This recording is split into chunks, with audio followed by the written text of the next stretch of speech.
Good morning, good evening, and good afternoon. Welcome in. I was just getting my pedals out. Hello. Welcome in. Hello. Hello, hello, hello. Rosalie, thank you for giving Stream Elements a sub. God, it's cheeky Stream Elements. I feel like they're always running out of their month. Thank you very much. It's better. There we go. Delicious. Okay, that's hitting the ground running. Miss Molly Cookie Heart. Fiesta entries.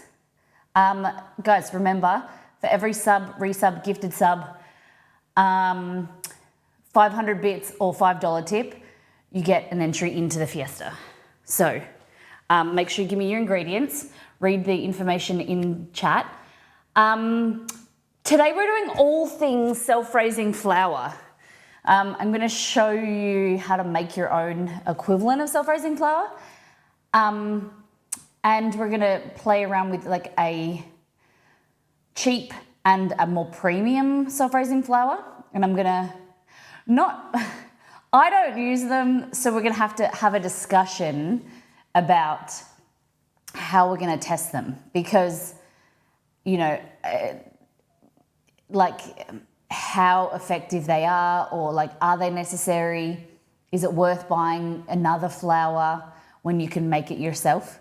Before we go into the stream, let's go back to last time on. We'll show you what we did on the last stream. Oh, this one was a good one. This was on Monday, so we only streamed Monday and Friday this week. Wednesday, we've had some stuff. I was going to stream on Wednesday. I should have read a message. I was going to stream on Wednesday, probably like midday, but then I got caught up on the phone to UPS and some shipping stuff that's been going on and issues, trying to sort it out. But we did this birria tacos. Exceed was a massive fan. We the weekend before was my birthday, and we spent all weekend like going to restaurants, out for family. Exceed took me on this like kind of foodie tour, and after Monday's stream, he ate the birria tacos and he was like, that is better than any of the food that I had all over the weekend. I'm pretty impressed with that. So that recipe is in our cookbook, All In Together. We made it into birria tacos and then we made it into wontons, which were pretty delish.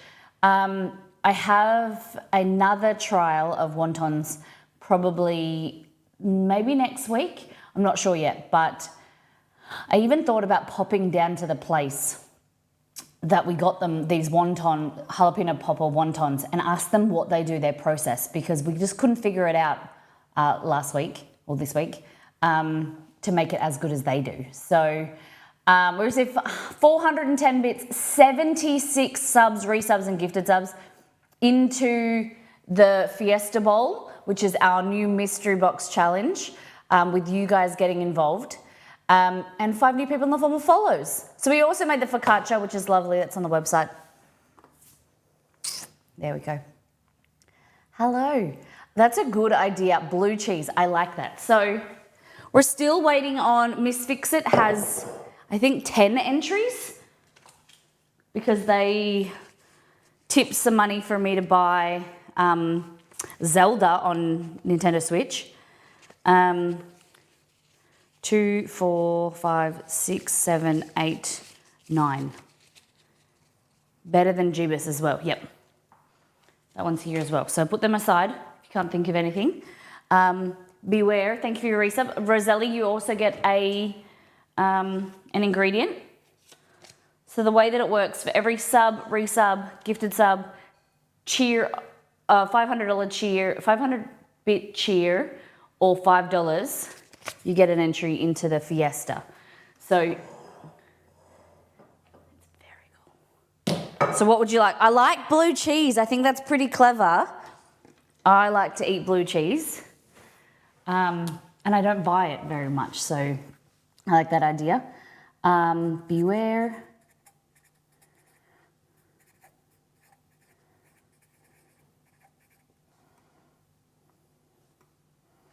Beware, you've got blue cheese. Thank you very much. All right, we're going to do a deep dive into Discord, show what the community has been cooking and eating. Roselli, I'm waiting on you. Put that there.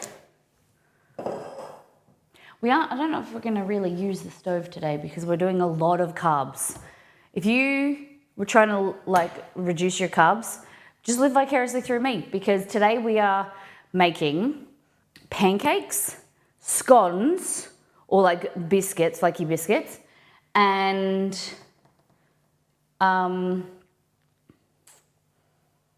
spork biscuits, basically like a little bit of a shortbread, 3-ingredient shortbread basically, from Mary Berry. So I said to Exit, he was like, what are we making today? I was like, carbs. Basically everything's got flour and sugar and whatever. We might have to make something for lunch. Weetabix? Wheat Bix? You want me to Wheat Bix? It's a good one.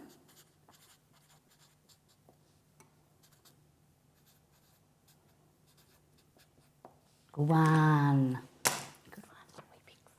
Looking at the list was trying to think outside the box. Okay. I love it. I can't believe you remember, because for some, like, it's not available in your country, and we don't not often, we're not cooking with like Wheat Bix. I can't believe you remember their name. Glad you like it. I get cravings for blue cheese, but rarely buy it because Jay isn't a fan. That's the same. Exceed doesn't really like it.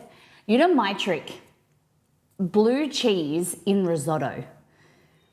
It just has this really rich umami flavor, and it's like gives like a really intense flavor boost.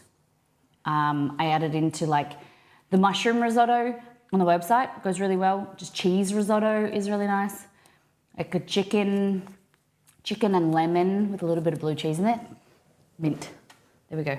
All right, let's do a deep dive into Discord. Let's go. My little curls. All right, here we go. This is my favorite thing. This is probably, I'm a simpleton, not simple, like I'm a simple human and I like simple foods. And this is one of them. This is French toast with Vegemite. Fried bread with Vegemite, also known as. This is just so delicious. I can't even explain how good it is. It's just toast or bread that you dip in a mixture of, like, this was 2 eggs whisked with salt, pepper, and a little bit of milk. You could do cream if you wanted to. And then you fry it like you would French toast, no sweetener. And then you just put Vegemite on top. It's very strange. Exceed had never eaten it before we got together. I introduced it to him. And it is just so delicious for breakfast. Like the egg kind of gives it kind of some like nice fillingness, and softness. You pan fry it in a bit of olive oil. My grandparents used to do butter and used to have like toasted brown butter. But I like it, I just do it with olive oil usually. And it's so good. I would make it right now, but I don't think we have any bread left. We had some, like, a loaf of bread.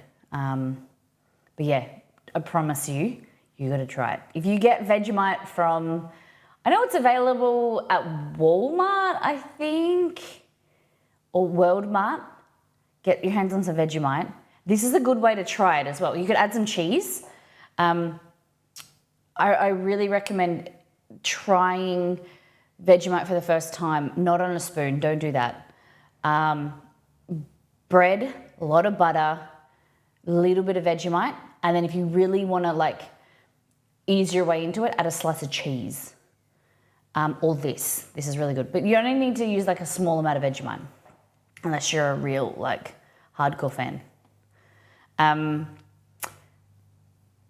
Wolf posted this, the return of a KFC menu favorite.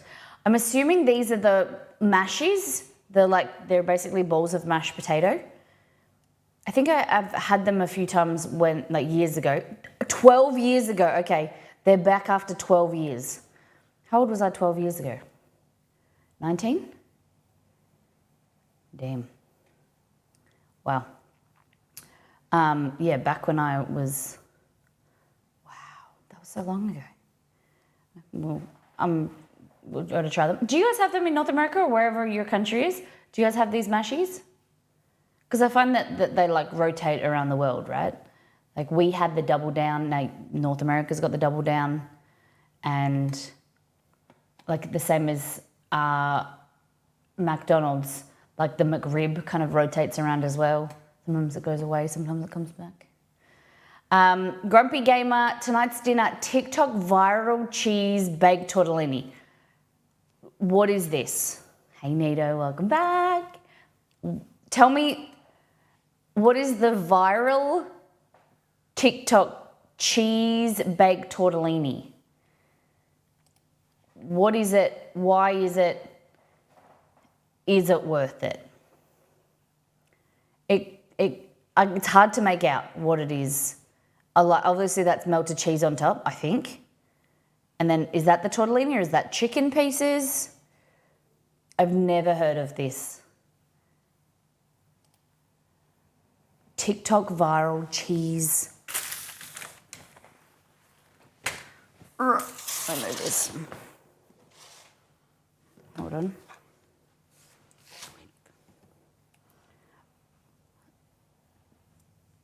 Let me just write it down so that I can remember it. No one knows? TikTok viral cheese.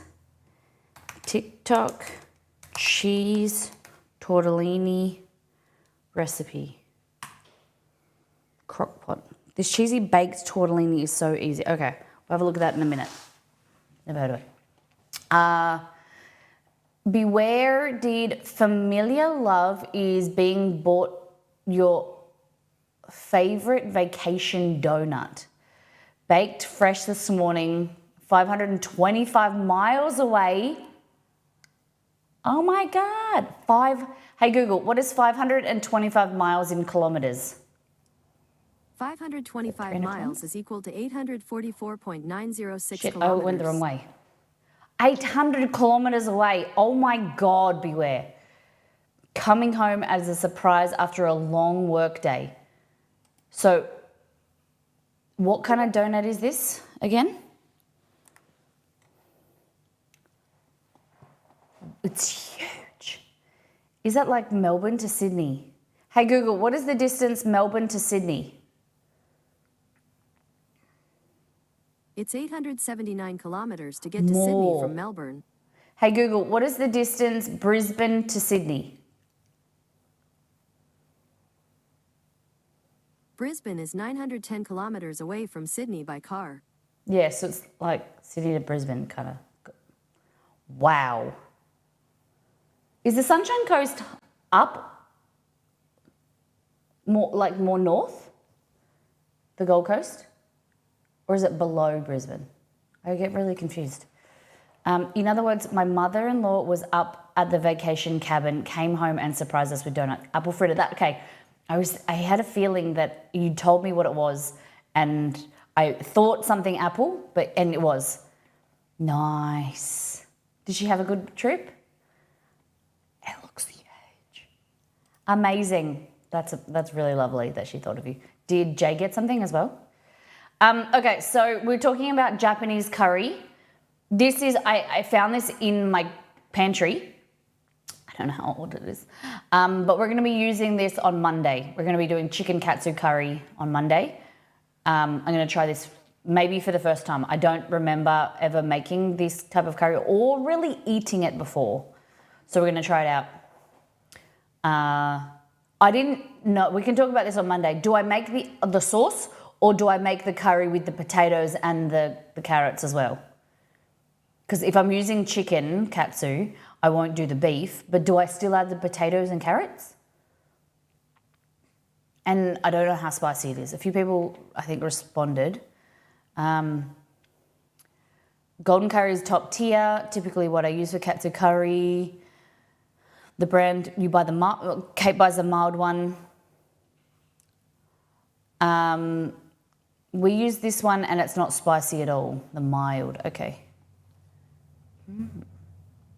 She and her sister went up to open the cabin for summer season, and yes, she bought us half a dozen altogether, including his favourites in honor of. Oh, that's so good.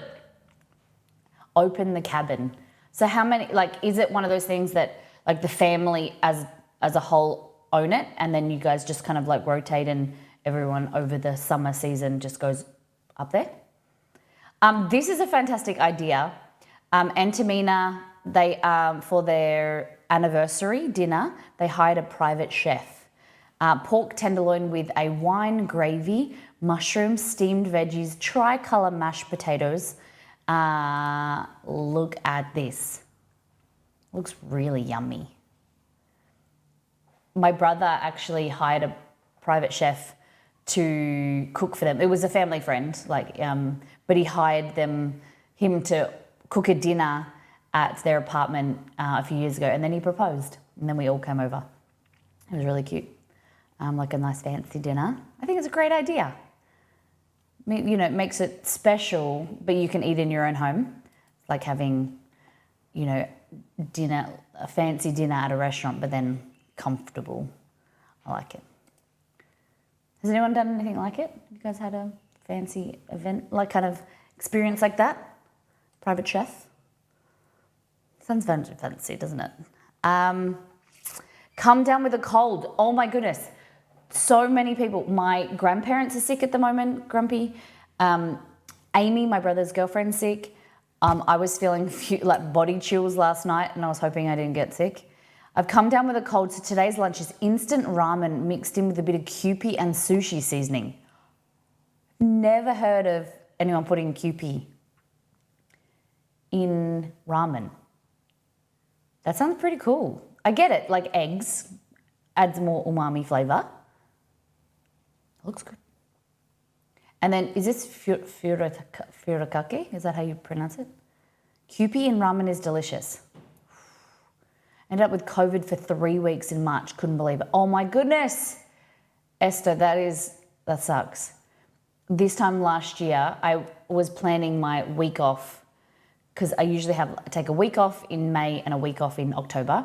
This time last year, I was planning my week off, and then I was at the start of my week off, and then I got COVID. And so I had to take a week and a half off, I think. And I was meant to be relaxing, but I was like, had this hacking cough, and it was the worst. Because my body was like, okay, you can relax now. Let's give you COVID. Now it's perfect time to get sick. Hope you're recovered. You doing okay? New GYG, Guzman and Gomez, opened in my area yesterday, so went to check it out. I got the slow cooked beef burrito. Never had GYG. Never. Is it good? Who rates Guzman and Gomez? Exceed has had it once, I think, because I was at the vet. I was at the dentist, and he dropped me off, and then he had to wait around. So he went and got Guzman and Gomez without me. We did get ramen after, but I don't know if he rated it. I don't remember. You're missing out. It's good. What do you recommend? I don't even know where one is. I'm pretty sure there's not one in our area.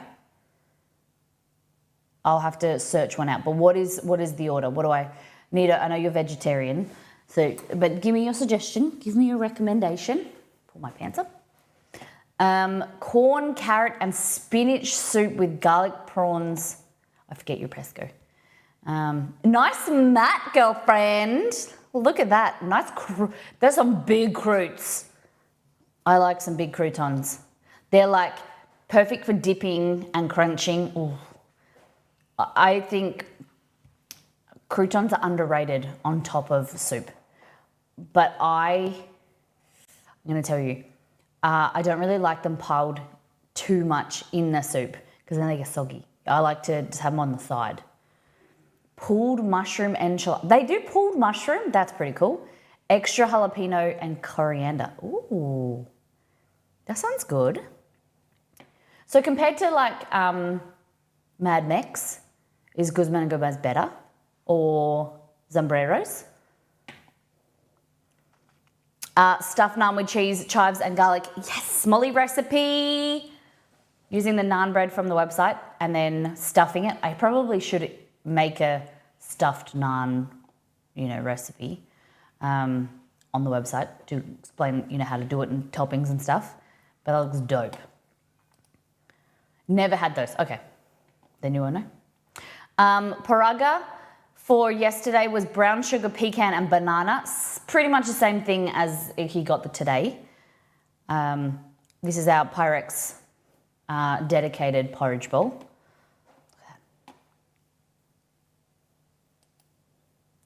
The part that I'm sad about. Oh, I'm sorry. 3 weeks because of COVID. Otherwise, visited her in rehab.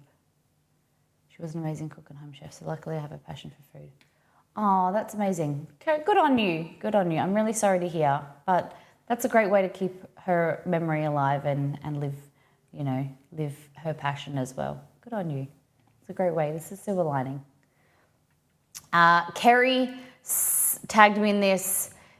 His friend owns Pex Peppers, hot sauce, and he sent him this new edition, pineapple. So it's basically Carolina Reaper and pineapple.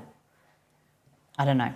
I like pineapple. I like mango in hot sauces, but I don't really like Carolina Reaper.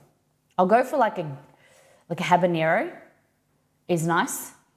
Mango habanero, or that's probably as high, yeah, as hot as I'll go with the Scoville. This was yesterday's karage chicken we just get from Costco. Comes in a massive bag for about $28, and it feeds us a few times. So I made sushi rice, karage chicken, exceeded a bit of tomato because I was left over from a quiche I made, cabbage, spring onion or scallion, a little bit of coriander, cilantro, and then I made this ponzu sauce. It was basically like mirin, lime juice, soy, sesame oil, a little bit of cornstarch to thicken it. I heated it up to make like a sauce and then served it with Kewpie. It was nice. That was mine.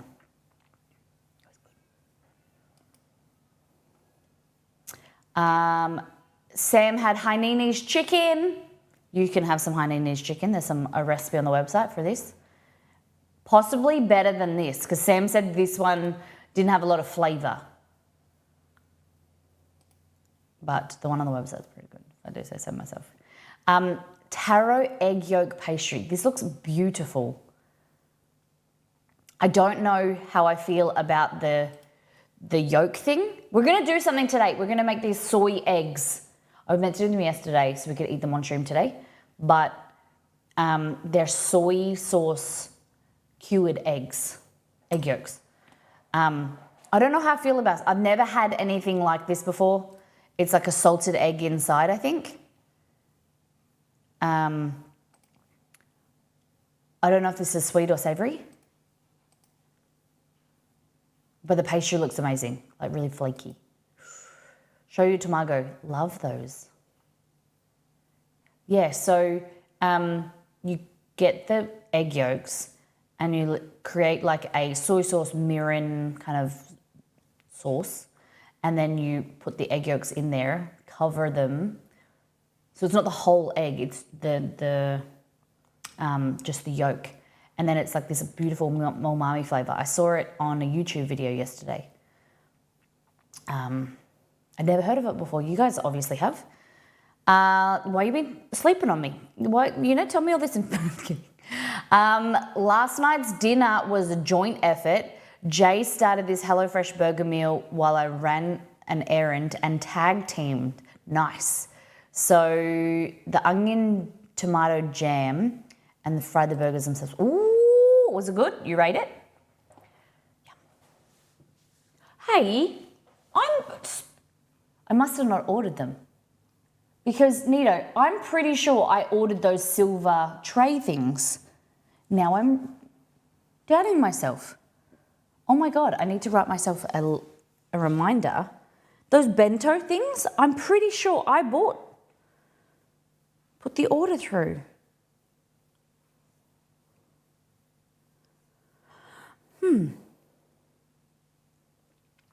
Because Nito has these amazing silver like bento trays, and I've been wanting to get one, and now I don't know how to use this silly laptop. Lauren, I'm making HelloFresh burger for dinner tonight. You guys, it seems to be quite a few members in the community that are using HelloFresh, or what's the one that Margot uses? Marley Spoon. Margot Spoon. Not the best HelloFresh burger, but pretty good. 7.5 out of 5. Okay. They've had other burgers that are 9 out of 10. Looking at your Firehouse burger. Okay. Chicken or beef? The Firehouse burger. Check Amazon for bento box order. There we go.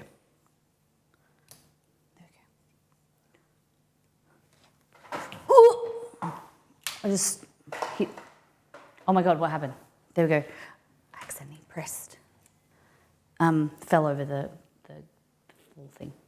What the fuck do you call it? A stream deck pedal. I saw these. Costco, I think they used to have some bubble tea or something got taken away. And so now this is on the menu. It was in the local post, the group, Facebook group. I'll try it. The only problem I think is is it just cookies and cream? Is there any chocolate sauce? You can't see my screen. You can't. There we go. There we go. Sorry. Is there chocolate sauce, or is it literally just soft serve with cookies? Because that's a bit boring. Is that how a McFlurry is? The Oreo McFlurry? Is it just ice cream and cookies? Maybe I have to rethink that then. Because that looks kind of boring. Beef. I can show you a pic of the recipe card to give an idea. It uses Frank's Red Hot seasoning in it, and flavor profile is just really satisfying. Okay, yeah, send us one. Send us. Maybe we could create our own recipe. Is it something that you can just buy the ingredients and recreate it yourself? It's just the convenience of HelloFresh, right? They give you the recipes. Chinese meat pastry. Ooh. Hello, okay. Oh, damn. My mouse is a little bit laggy. Go slow, there we go. One thing I love about Asian foods, their pastries, is they're really flaky. They just do something to their pastry, and it's just I think that it's a lot of vegetable shortening rather than butter, and it's just opaque. Oh, just it's on crack. It's amazing. My most recent GYG order. Oh damn! Hello. That's a shitload of sauce. What is this? Is this like a chip and dip kind of thing? What's the bottom bit? Enchilada? Yes, you can. I have it for the particular one after my mum found the season. Oh, okay. Nice. All the bottom is enchilada. So you eat it with a knife and fork, I'm guessing. Nice leg. I like him jeans. Looks good. And it's got mushrooms in it. I'm gonna have to try it. Pretty keen. Thank you very much. All right, we're done. Okay, so this tortellini thing, let's look at this video and then I'll talk about this. This is recipe coming to you on Monday. It's a good one. Okay.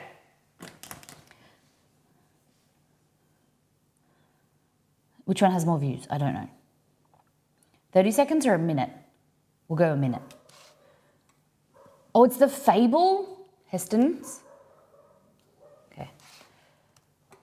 Hey friends, here's what's for dinner tonight. So tonight I just did a quick tortellini bake. So to start, I'm just going to start by browning 1 pound of ground beef. While that is cooking, I'm going to go ahead and shred a block of mozzarella cheese. Once my meat is cooked, we've got a pound of ground beef, which is 500 grams, some shredded mozzarella, a jar of pasta sauce, cream cheese, frozen tortellini, and parmesan, a cup. Shitload of cheese. Okay, so you got cream cheese, parmesan, and mozzarella. Off all of that excess fat and return the meat to the pan. Then I'm going to add 1 jar pasta sauce. Then I'm going to put just a little bit of water in there to try and get any of that excess out and add that as well. And then I have a softened 8-ounce block of cream cheese, which I'm also going to add. Get that well incorporated, all melted in, and then I'm going to add 1 bag of frozen tortellini. I'm sure you could use fresh. So a bag but of this is frozen just a quick tortellini. meal when I'm Interesting. short on time, and it's just quick to grab it from my freezer. So then I'm going to also add 1 cup of Parmesan cheese. Once that is all melted in, pour that into a greased casserole pan. Top it with that mozzarella cheese. Bake it in your oven at 375 until warm and melty. And it was super quick and easy and delicious and kid friendly. Nice. Interesting. Okay. The only thing that I think of like just shitload of calories in mozzarella, cream cheese, and like you could do the same thing that I'm thinking. Very similar with like evaporated milk, some cheddar cheese, and the tortellini and the sauce. Like you could do that in 5 ingredients, I reckon. The cream cheese is going to make it like super thick and rich. I get that. It's going to taste amazing, but I don't know if I would. I'll try it. I probably like maybe half the amount of cream cheese and cheese. Like, does it need to be that creamy? Or like, was it worth it? I'm interested to try. Baked. So they bake it. So it's like crunch on top. Sounds delicious. Would make it? No. Yeah. I watched a video yesterday on a girl making a dessert. There was basically chocolate, 5 blocks of chocolate at the base, and then she literally made, she like softened peanut butter, then added powdered sugar, and then I think more butter. Mix that together.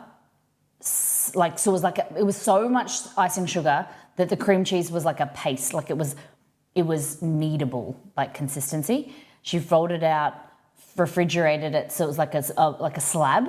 Put that in a kind of like a quiche jar, like a tin. So it was chocolate at the base, solidified, and then cream, this peanut butter layer, and then more chocolate on top. It was about that big, and it was like basically a homemade Reese's piece, well, Reese's whatever they call buttercups. But I don't like. For me, I'm interested to learn. Like, I'm not being ignorant. I don't know who would eat that because it's not for me. I'm interested to learn who likes that type of stuff because it's like way too much sweet for me. I struggle with this shortbread that I made yesterday. This is like 3/4 of a cup to 1 cup of powdered sugar, 120 grams. And like that's too much for me in like a slab of shortbread. I would probably do like less. Except it was really nice, but it's not very sweet shortbread. I prefer to have savory, not savory sweets, but less sweet. And that's why some of the American recipes, way too sweet.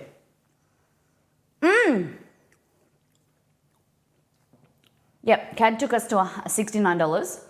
The idea is to either get an Univolt or like a Breville Pizziolo. I realized this is wrong. I think it's like $1,500, $1,400, but we'll figure it out kind of when we get there. Because the Univolt doesn't get released in Australia and for like another 2 months, I think. So those two versions, the Hey Google, close bedroom blind. Sorry. Right here. Hey Google, close bedroom blind. Sorry. All right, closing 2 blinds. Thank you. I was going to say the Univolt and the Breville Pizziolo are indoor pizza ovens. So they go up to like 500, 600 degrees Fahrenheit. I'm pretty sure it's Fahrenheit. I don't think it's that high at Celsius. But it goes up to a really high temperature, but they're indoor units. Or we could get an outdoor one, like a small, like uni kind of, I think they're called Karu. We can get like one that uses gas, and that goes outside so that it's portable and everything. But I thought that Univolt, we would use it more often because it could sit on the bench, and we can use it as a pizza oven. You could use it as a grill. So if maybe we make like toasties or something, you want to like melt the cheese, you could pop it under there. There's heaps of uses. Flatbreads, maybe little focaccias or something. But yeah, that is the goal. There. So, and every tip over $5 gets an entry into here as well. So for every $5, you get to choose an ingredient for the mystery box. It's in a week and a half. So the idea is at the end of each month, we will draw 7, I think, we'll go with 8 this time. 8 ingredients out of here, and then we start again. So the mystery box, it's all chosen by chat and all you guys. I pull 8 ingredients out, and I have to cook with them, and I have to make like a 3-course meal using those ingredients. And so far we've got stuff like Dex chose ciabatta. Cad chose Domino's pizza. So Cad wants to get a pizza delivered, and I have to use that. I don't know how that's going to work. Plant-based beef from Liz. Yeah, it means that your support goes to something fun and either challenges me or hurts me or helps me. Anonymous, chia seeds. So anything as anonymous, I get to choose. Shit the Bed, STB, hot sauce from Dex. What else we got? Hurricane Maine chose brie cheese. QP from Anonymous. Anonymous yeast. Another Domino's pizza from Cad. And there's so much crazy stuff in here. Honey, it's not too bad. Another STB for Dex. Another STB from Dex. STB from Dex. STB from Dex. I think I'm going to need to mix these. Oh my goodness. But yeah, that's a bit of it. That's what the Fiesta Bowl is for. Okay? I'll check this.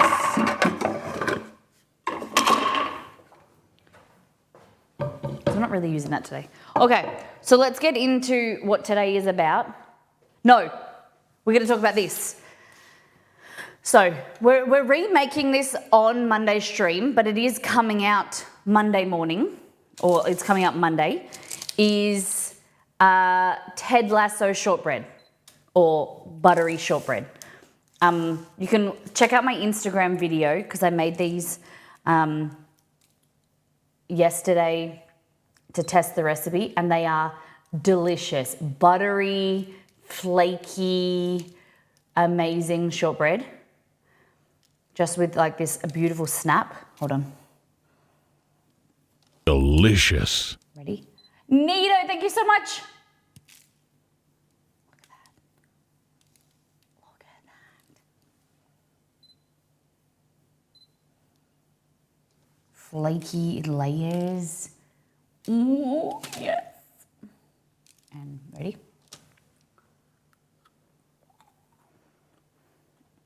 It's sublime. Nito, thank you for 500 bits. That will go towards the goal as well. I don't know if it's manual, but we'll be able to add that. Thank you for $5. Yum. So, this recipe, I think it's 6 ingredients. Dill. Good one. So this shortbread recipe, all this stuff stuck together. saw my annotations yesterday, recipe testing. Gently grate the butter, gently fold, push the flour, whatever.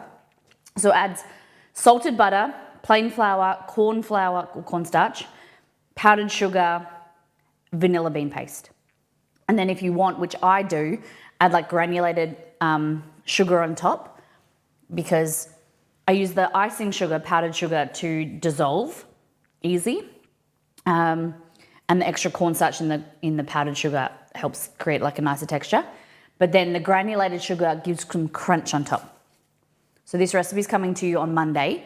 And I'm going to show you how to take the shortbread and make it into either, we have to decide now, would you like a Twix, which is like a caramel layer and then chocolate. So shortbread, caramel, and then chocolate, like a caramel slice. Would you like a jam, shortbread jam and then chocolate? Or would you like a shortbread, lemon curd and then meringue? They're the options. So I'll be releasing the shortbread recipe, and then later on I'll be releasing the other recipe, which we're going to use the shortbread as a base. So you want chocolate caramel, chocolate jam, or chocolate lemon meringue. Twix 100%. Okay. Go. I think it's going to be good. You guys are going to love it. So yeah, I need to stop eating it. Oh, good. Yeah. So let me know. Chocolate caramel with shortbread. Jam, shortbread, like a jam slice, or kind of like a wagon. Could do like a wagon wheel, a Twix, or lemon meringue pie. Or lemon meringue bars or slice, whatever you want to call them.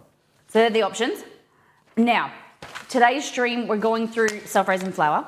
I know we've been streaming for an hour, but now we're getting into it. What is a wagon wheel? Oh, so a wagon wheel is actually my dad's favorite you would call it, Americans would call it a candy bar. It's like a biscuit, a candy, like a cookie. Basically, it is 2 layers of like a really thin cookie with jam and marshmallow in between, and then it's covered in chocolate. I'll show you. So it looks like it's shaped like a wagon wheel. All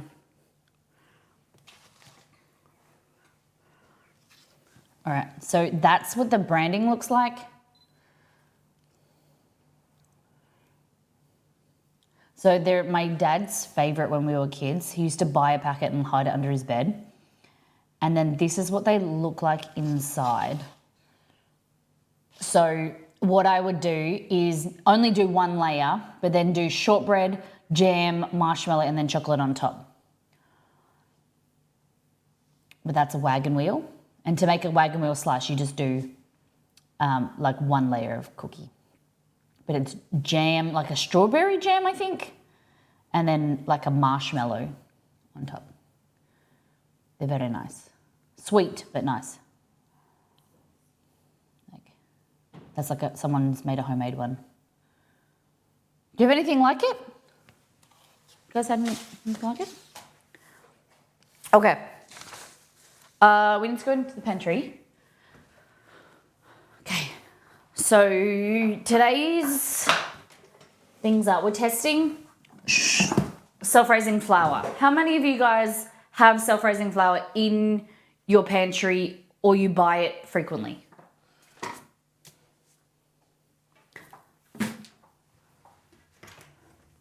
Where did I put the other bag? Is it here? I put it somewhere. And now I don't know where I put it.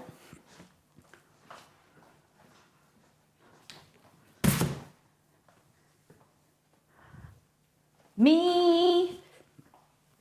Oh, like a moon pie. Yeah, but it's not like a moon pie. It's more like shortbread roselli. Okay.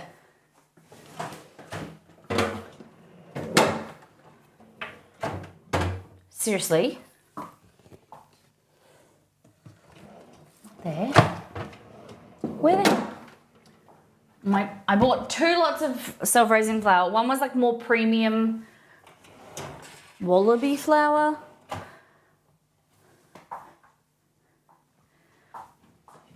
Here it is. Okay. So this is, I don't know how to pronounce the name, Laucke, Luwak. Okay, Luwak. This is wallaby self-raising flour. This is premium self-raising flour from Essentials, Woolworths, just store-bought, like generic brand, cheaper. Still more expensive. I think it's more expensive than plain flour. Let's have a look. And then the other thing we're going to do is we're going to make our own variation of self-raising flour. That's the one I get, the essential one. Okay, thank you, Nania Kid. So these guys here, Luwak, I don't know how to pronounce the name. They are like your premium. They make really good flour for bread flour and like commercial flour. And then the Wallaby brand is their kind of like cheaper brand that they put in the grocery stores. So this is a kilo. Both of them are 1 kilo or 2 pounds, roughly 2 pounds. We're going to make the equivalent of self-raising flour using for every 1 cup of flour, we add 2 teaspoons of baking powder. So I want to trial them, but I want to throw it to you guys about what questions you have about self-raising flour. And my idea was to test them with different recipes, but the problem, the thing is, the issue that I realized last night is that if we test them in recipes that are made for self-raising flour, they're going to stand out, and my self-raising flour, like, what are we testing there? Because the recipes are developed specifically for self-raising flour. Whereas if we use a recipe that is created specifically for plain flour plus baking powder, that's where I didn't really know what to test them for. You know, like we had this discussion, and we wanted to test. You guys wanted me to test it, but I wanted to like get clear on what you want me to test them for, like self-raising versus plain flour, plus baking powder. If you're creating a recipe, like recipes are developed with the ingredients that you're using, and they're developed specifically for self-raising flour. If you grab a scone recipe, and unless it's that person stipulates it's for plain flour and baking powder, sometimes it'll be. Am I making sense? Like depending, like I didn't know which recipe to get to compare them, because like what are we testing? So what I was thinking is creating, like, to figure out if they're better, would be doing like a pancake recipe, like my pancake recipe, using my usual technique, and then omitting the baking powder and plain flour, and then using these and seeing if that's worth it. Like, you know, keep using self-raising flour, or do I make this recipe that was scones. I thought that was a pancake one. Or like scones using self-raising flour, butter, milk to make scones, Yeah, I think I've confused myself with what I'm actually doing today. Or do I test these recipes with a specific self-raising scone recipe, but with the plain flour, make my scone recipe and be like, which is better? Shit. Hey, Peachy Bugle, welcome back.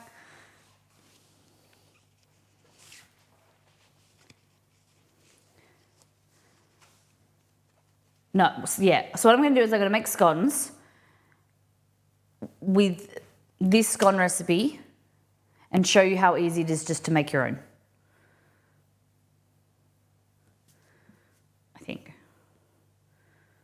So this recipe is from marcellacucina.com and 2 cups of self-raising flour. So we're going to halve it because we don't need that many scones. Considering it makes 6. Oh, yeah, I have shit. Have I halved this or yeah? Fuck. No. Oh my god. 6 scones needs 2 cups of flour, salt, butter, and milk.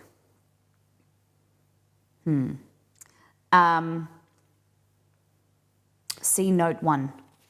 To make self-raising flour. Okay.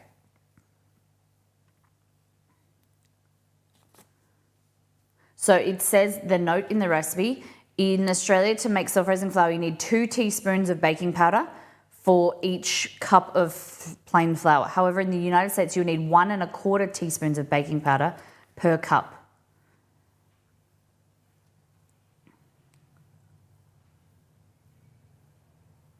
I don't think that...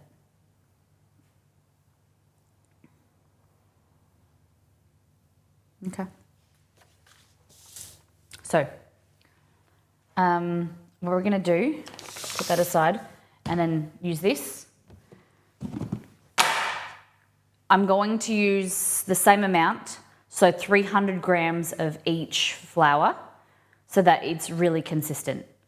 So rather than doing scoop measures, I'm going to use grams to be as accurate as possible.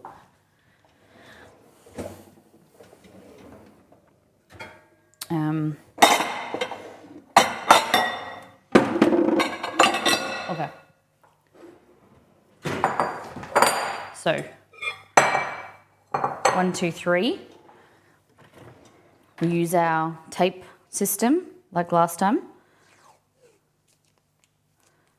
You guys like colours last time rather than, because you can't read it. Okay. So, hey Google, add washi tape to my shopping list.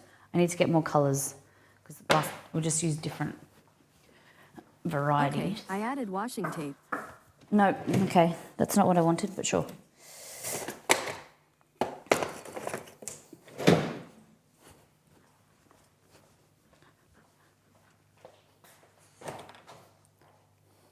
I don't know if this is going to be as useful to you all, but maybe it's just a bit of fun. So I want to know, why do you buy self-raising flour? Like, what is it because something you've always done? Do you find it easier? And when you're looking for recipes, do you look for specific self-raising flour recipes?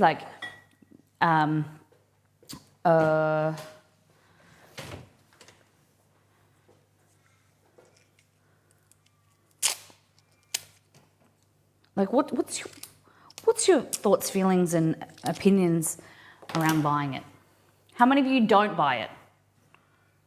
Okay, so not much price difference for the ease.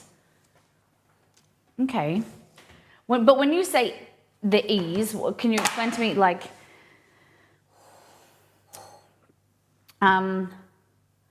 I see plain flour and baking powder and just use self-raise. Oh, interesting. Okay, interesting. So, Martin, are you the same? That you see baking powder and plain flour and just use self-raising? I didn't know that people did that. That's really interesting. Okay. I want to know how many if you guys see baking powder and plain flour in a recipe and then just use self-raising. I've never heard of anyone doing that. So that's mind-blowing to me. And it might be something that, I just like to be able to scoop one thing. Okay. Martin, how many of you guys, Tiffy, Martin, everyone in chat, how many of you scoop versus weigh? Like recently I tried a cake recipe and did the plain flour baking powder and found that it didn't turn out as good. Had you made that recipe? With self-raising flour before? And you weigh? I had. Interesting. So, was the recipe written plain flour and baking powder? Interesting. And then you just made the substitutions? That's interesting. So the reasoning why I'm curious, as a person develops and creates recipes, the quantity of baking powder or baking soda is usually tweaked, and it's not like a set thing. So for 1 cup you add 2, that's usually a starting ground for me. If I'm creating a recipe and I'm gonna add flour, and then I automatically will do 2 teaspoons, the ratio, but then I tweak that depending on the texture when the cake is created. So sometimes I might add more baking powder, I might add less. And also that's the thing I'm trying to figure out today is the difference between the self-raising flours is the ratio might be different. In a premium, they may add a more active baking powder, and then also the quality of the protein in the flour might give you a better result. So per company, their ratio might be higher. And that's what I'm thinking with yours, Tiffy, is the recipe that your self-raising flour may have a higher quantity of baking powder. So that what gave you the better, fluffier result. It was 2 cups of plain flour baking powder. Do you remember how much baking powder they said? I know the baking powder is the amount of rise you want or something like that. Yeah. I always using home brand flour from Coles. My self-raising flour was from Woolies home brand. I love that. Thank you. This is so good for me to learn because like I said, I'd never heard of anyone switching stuff out for getting a plain flour recipe and adding self-raising. The only way that I had heard it is in the opposite of, because I never really use self-raising flour. And so that's why I'm really interested now to possibly test with self-raising flour to see if it can be substituted 1 for 1 and if there's a difference. So if there's no difference between these two, the premium and the non-premium, then I'll continue to buy this and then test my recipes to be yes, you can use self-raising flour 1 for 1. If you want to use self-raising, add a little bit of extra baking powder, whatever. Does that make sense? But if there is a difference between these, then I'll be you can substitute for self-raising flour, but make sure you add a premium recipe, add a premium self-raising flour because it gives you the best results. That's what, now I'm realizing what I'm testing here for, because I was a bit confused. I was confusing myself. I buy and use self-raising flour because some recipes specify it and I'm not confident switching. I love that. Cool. Found the recipe is 2 cups of plain flour, 2.5. Yeah, there we go.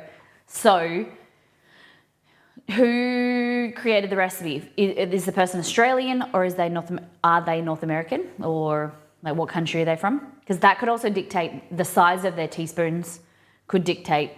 But the normal ratio there is 2 cups of plain flour. Yes, that's not enough. What kind of cake was it? Give me this recipe now. So for every cup of plain flour, 1 cup of plain flour should be 2 teaspoons of baking powder, usually. So obviously that's why you're getting a much better result with self-raising flour.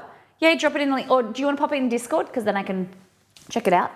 So if I was substituting for that recipe, I would add 4 teaspoons of baking powder.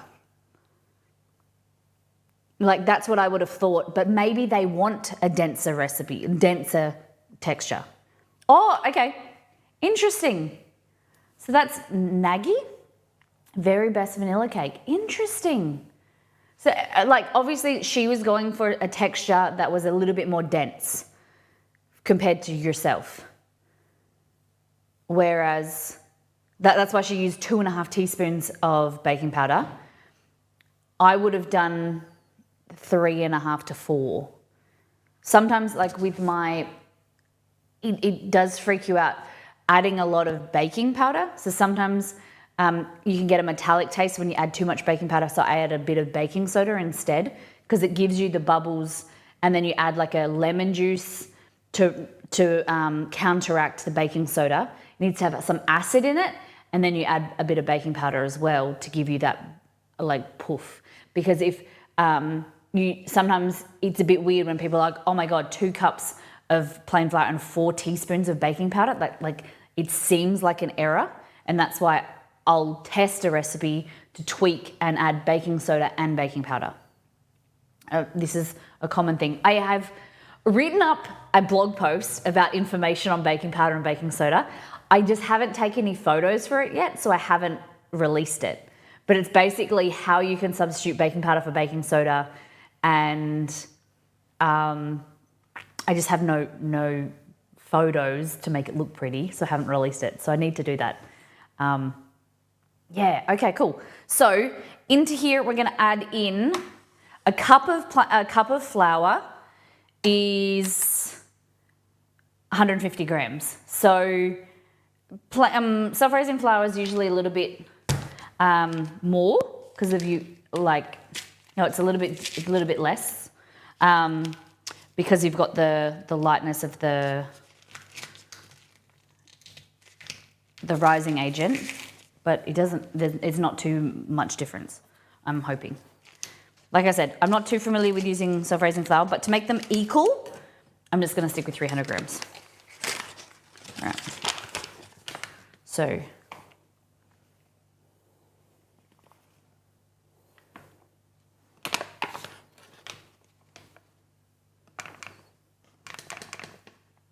yeah, that means that's why you're getting a better result for your liking, your preference with your self-raising flour, because the self-raising flour has more leavening agent than what that recipe would have.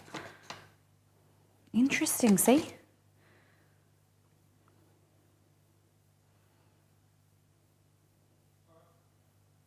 Okay. So this self-raising flour here is yellow, okay? It's Express Post. So that we know the cheap one is yellow. Plain flour is green. And then the blue is the Wallaby premium flour. I was just checking how much. Self-raising flour. So, the cheap one is $1.40 for a kilo or 2 pounds, roughly 2 pounds. And then this Wallaby one is that there. There we go. So I hate this, I can't log on without my 2-factor.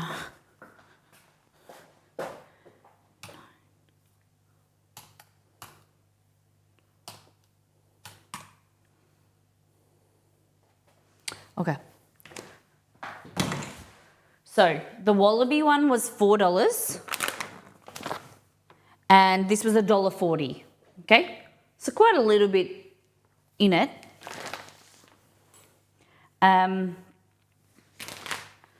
Now, So 300 grams.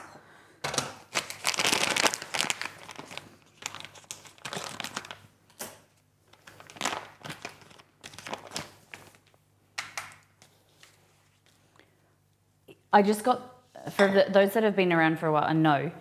So I just got a warning. No, I have to. The 27th of the 2nd, I changed the batteries. I thought they did it after that. Shit.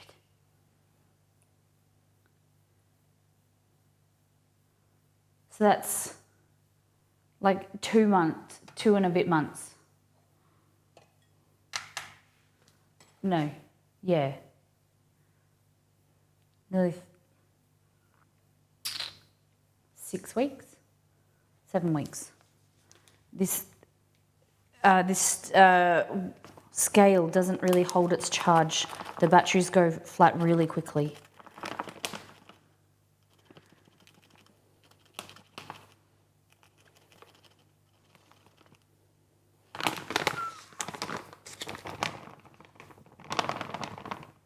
Okay. Now, last one.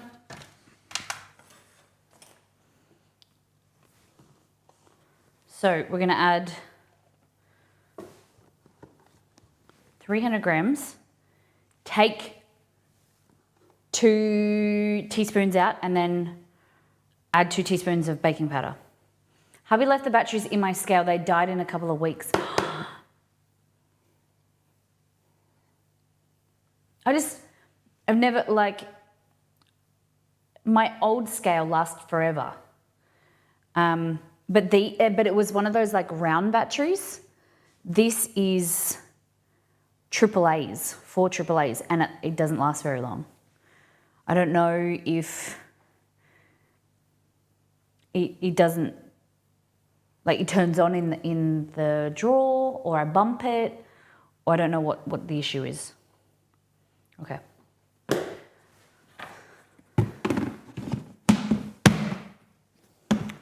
Delicious. Welcome in. Thank you very much. Once a month check-in. I still Ali, love you them. need to choose an ingredient. Thank you very much for your resub. So much for your happy end. Okay. My scale has a round battery and I think I changed it once a couple of years. Yeah. Ali, how's your week been? Happy Friday. Okay. So we're removing 2 teaspoons.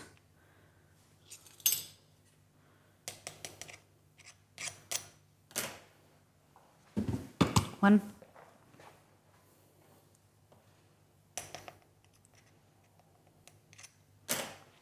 Orange rind. Ooh, orange zest, I like it.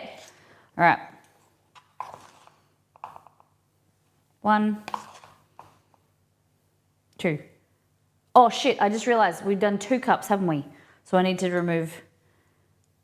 do double. 1, 2. So we're adding 4 teaspoons. Okay. There we go. So it's basically the same. Yeah. So the mass is basically the same because it's back to 299.8. Easy peasy. Important thing here is you either want to sift it or you want to stir it like with a whisk really well to make sure that it's distributed evenly around the flour granules. Okay, so for every sub, resub, 500-bit cheer or $5 tip towards the goal, you get an entry into the Mystery Box Challenge at the end of the month. So you are instrumental in either helping or hindering me for the community event. I had a pen before.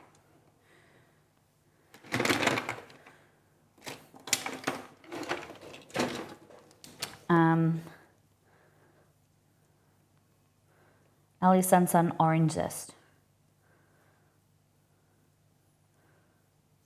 Okay, so it's on the 31st. What do we got so far?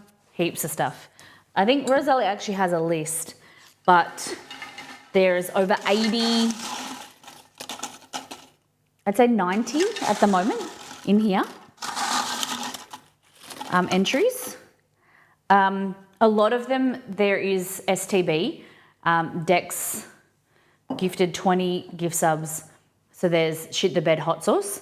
There's things like Brie, Domino's pizza, cold Domino's pizza, rice, 2 different types of rice. What have we got here? Cream corn,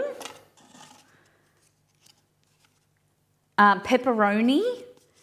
There's like things like Kewpie, rum. Roselli, it's rum. It looks like rum. Roselli chose rum. What else? We've got Domino's pizza from CAD. Domino's pizza from CAD. Oh my God. If this is like a run, you know, what's the word called? Like when you do like a dry run, then I'm going to be having a lot of hot sauce and Domino's pizza. White chocolate, apple, coffee, beef, maraschino cherries. Yeah, heaps of stuff. Hot dogs. I totally forgot about the hot dogs. Okay. So these are, we're making scones with a premium, a regular self-raising flour, and a homemade self-raising flour. Okay? And we're seeing if it's worth it. Buy self-raising flour. Okay, so this one we're making a recipe that is dedicated, like that is actually self-raising flour. And then I'm going to make a cake now. I think I'm probably going to make a cake that is baking powder and like a recipe that is dedicated to making baking powder and plain flour and baking powder, sorry. And then try and or like omit it and sub it for plain self-raising flour.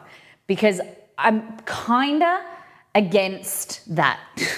Like I have issues with the substitution. I see the benefit for the ease of it, but I have a query if it is effective because your recipes are ratios, right? Especially baking, they're like down to really accurate ratios. But when you substitute one ingredient to replace 2, the ratio is off. So sometimes it could work, sometimes it couldn't. Like it might make a worse result. Or ultimately it's different to what the recipe creator has developed. But you might like it, like we saw before with that cake. The self-raising flour made a fluffier result, which you liked. So we're going to have a plate. Okay, the ingredients are 2 cups of self-raising flour, which we've done, and then the substitute. Then we're adding a little bit of salt, 3 tablespoons of butter and milk, okay? So a little pinch of flour, a little pinch of salt, sorry.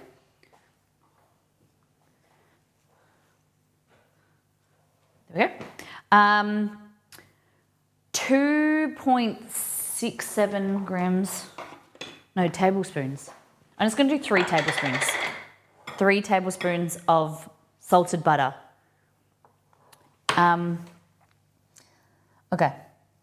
Rub the butter until it resembles breadcrumbs. Fabulous. Here, this is room temperature butter, aka bench butter.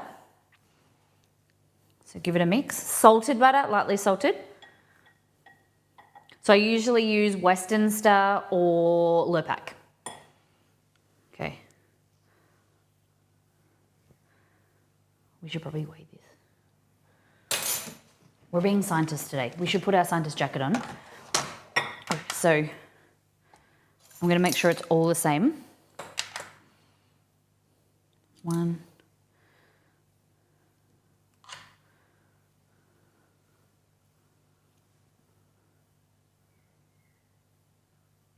Nothing's beeping in your... You guys can't hear a beeping noise, can you? I just got like this weird beeping sound in my ear. No beeping? Okay, maybe it's just me being crazy. I literally heard this beep, beep, beep. All right, 53. So let's go 55 grams. To make them the same, okay? We're all about accuracy. Was it this one? No, it was, I think it was over top of the, okay, 55 grams.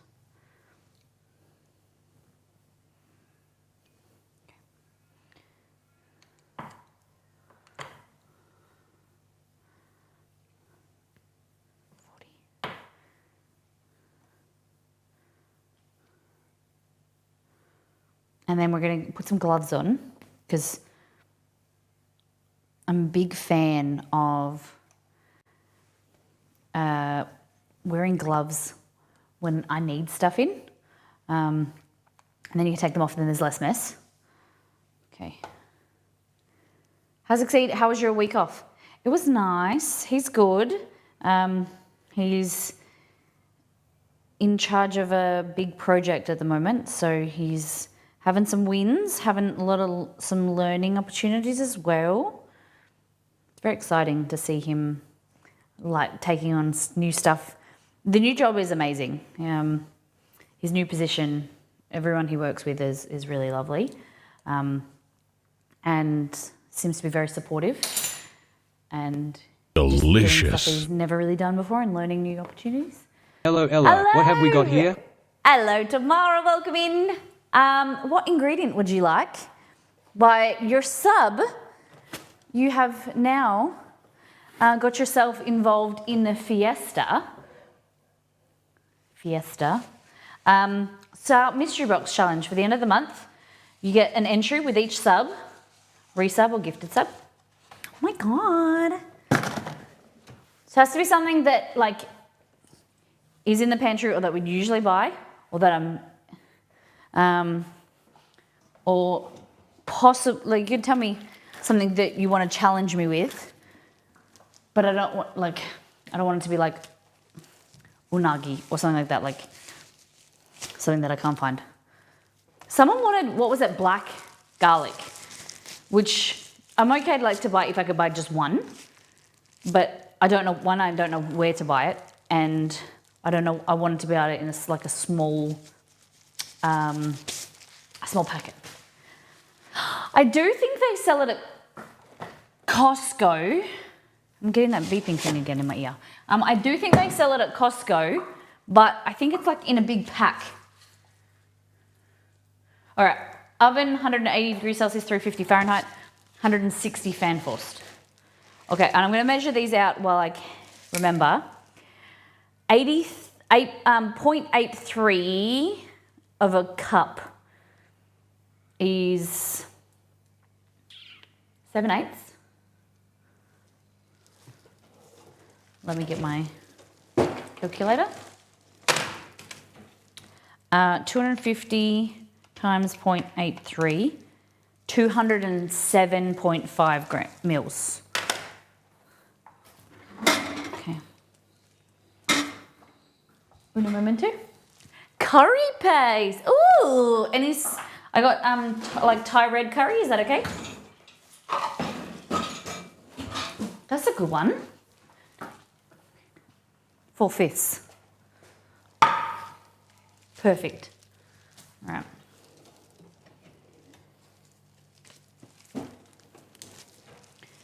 Tamara, thank you for your resub. 9 months.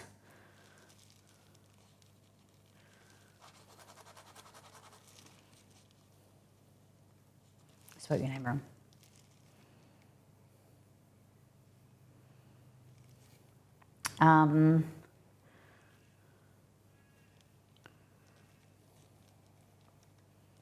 Curry paste. Thai food. Oh, very nice. Cheeky pen click. Tam. It's all good. All right, so 207.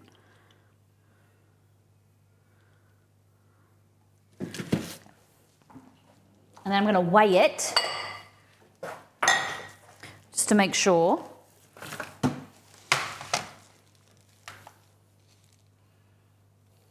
Okay. Zero that.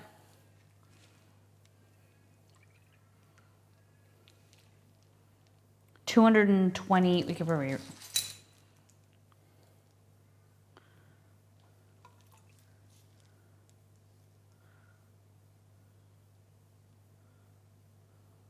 We'll go 215 grams.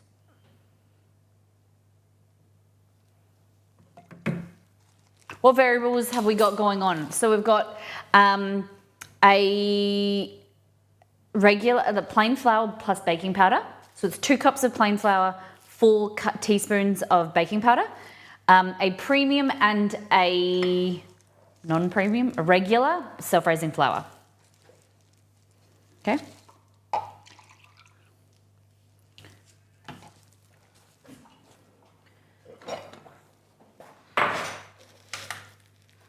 All right. Was that 215?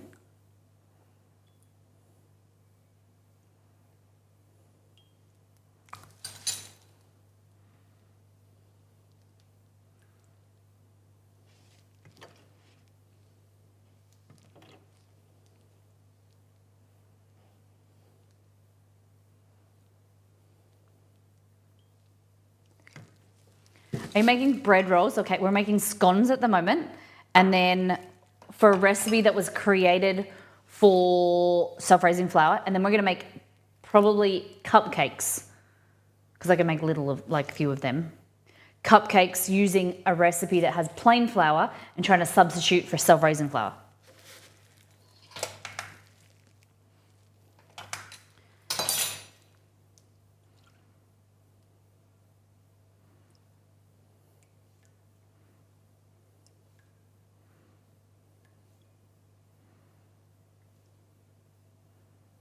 Because I think, me personally, what's going through my head, and I'm thinking you guys are interested in that. Like, I'm not shaming anyone for doing what you're doing, but I'm trying to I'm educating myself to then give educated opinions. That I think that it's okay going, substituting a recipe that is made for self-raising flour with plain flour plus baking powder, but I don't know if it's okay going the other way, because of the ratios. So we're gonna trial it. Because I have been wrong in the past where I've had a feeling and an opinion and what I usually do, and then it's been wrong. And that's why it's worth doing these trials and tests, because I always thought butter using a medium level one, I wouldn't taste the difference between a more premium version, and you can. And the taste and the texture and way it behaves does matter. And it did have quite a big difference because we could taste it. The same with the test that we did. What was the last test that we'd done? Buttermilk.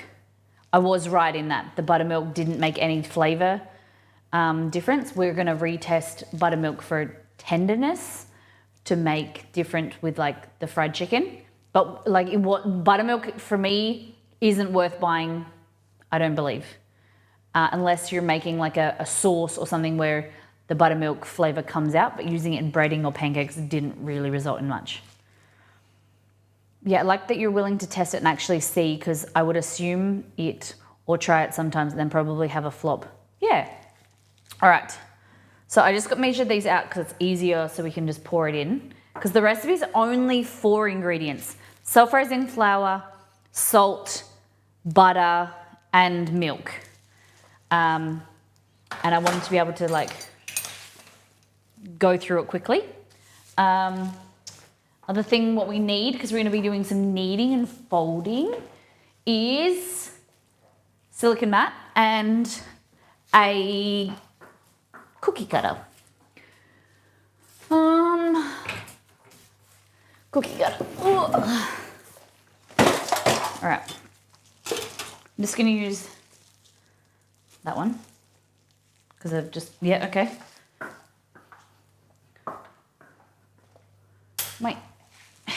My earbuds turned off. I'll just swap them out. Usually they last for another 2 hours at least.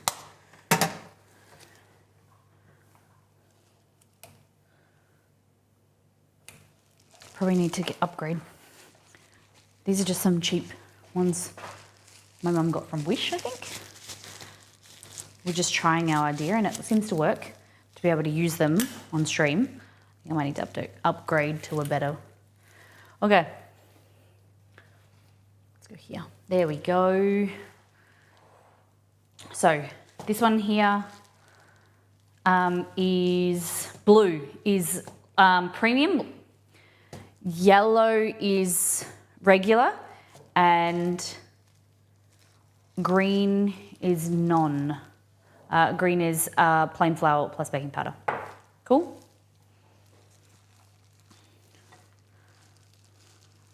All right, so basically what you're doing is we're coating the flour granules in butter so that then it prevents gluten from forming when it comes in contact with the milk. So the milk, depending if it's full cream or which we've got, which is like 2% high-low, it has a high water content. And so that water comes in contact with the flour, the starches, and then the proteins, gliadin and glutenin, then will start to bond together to create gluten. And gluten is what you want in bread because it's nice and chewy and beautiful texture, but it's not what you want in a recipe like this for scones because you want them to be fluffy and light, okay? So by coating the flour in fat, which is the butter, is going to be like when you put a wetsuit on and you stay warm and you kind of stay semi-dry when you go swimming or like surfing or something. So we're putting a wetsuit onto the flour to prevent the gluten from forming. It's kind of like the analogy that I come to my head. Make sense? These gloves are shit, but I'm trying to use them so then I use them up. Because I've got other ones that I prefer to use that stay on your hands, but I don't want to waste the money. These are terrible. They remind me of like hairdressing, you know, ones that come in your hair kit. All right. So what you want to do is kind of shake. You remember when you were a kid where you used to do like, put marbles in, we used to do like science experiments. You put like a jar and you put marbles at the bottom and then you do like rice over top and then you shake it and the marble comes up to the surface. This is the same way, the same thing what we want to do with this is we want to shake it and the smaller granules will go to the bottom and the larger granules will come up to the surface to show themselves, and you'll be able to see if there are any big crumbs of crumbs of butter that need to be rubbed in. So I just give it a little shake like that, bring it to the surface and rub it in if it's too big. There we go. Look at that. Fabulous. Okay. So what I'm going to do is I'm going to do the same thing with each of these so that I can add the milk in last, then refine the process so that they're not sitting waiting for the milk, like sitting waiting for me and delaying the process of getting in the oven, because as soon as the milk comes in contact, the liquid comes in contact with the baking powder or the leavening agent in the flour, it's going to start the reaction and those bubbles. And if I continue with the other ones and delay the process, the bubbles are happening here, waiting while I wait, rather than in the oven. And so it means that by the time they get around to being baked, they're going to be more dense. And so what I want to do is delay adding the liquid so that I can add it, bang, bang, bang, knead them, chop them, or like cut them, and then put them in the oven ASAP. Make sense? My ear plug has just turned off. I don't know what's going on. I have no music in my ear now. I don't know what's happening.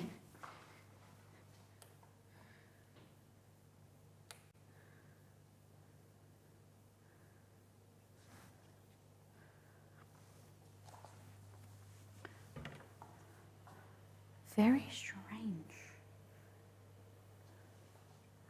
Give me 1 second, guys.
All right, I'm back.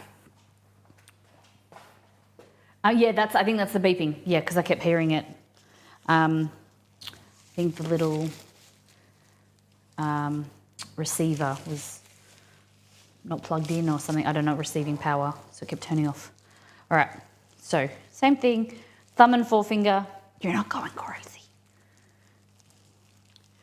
You don't want to put this like in too much of your hand and handle it too much. You kind of just want to use the ends of your fingers, your fingertips, and rub it in together.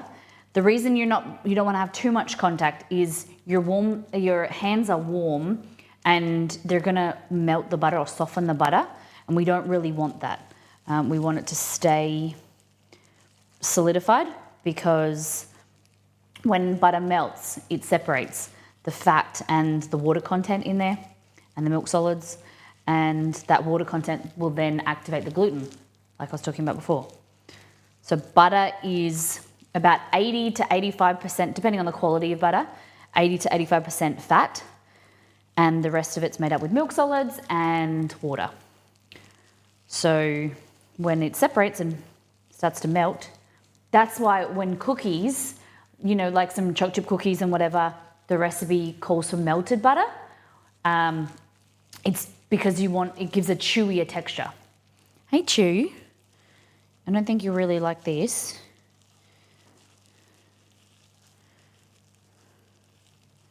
Okay, so you're in the way.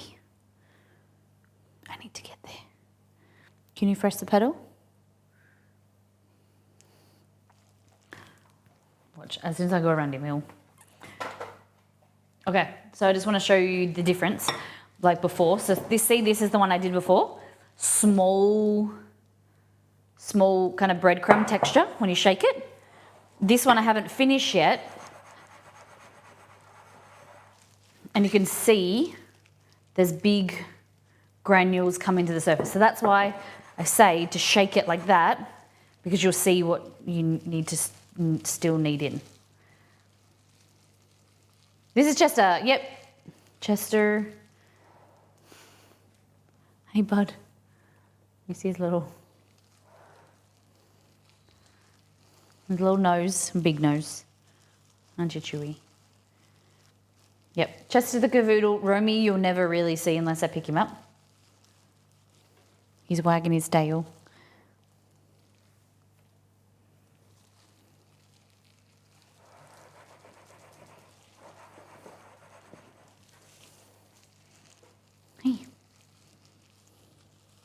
What do you think?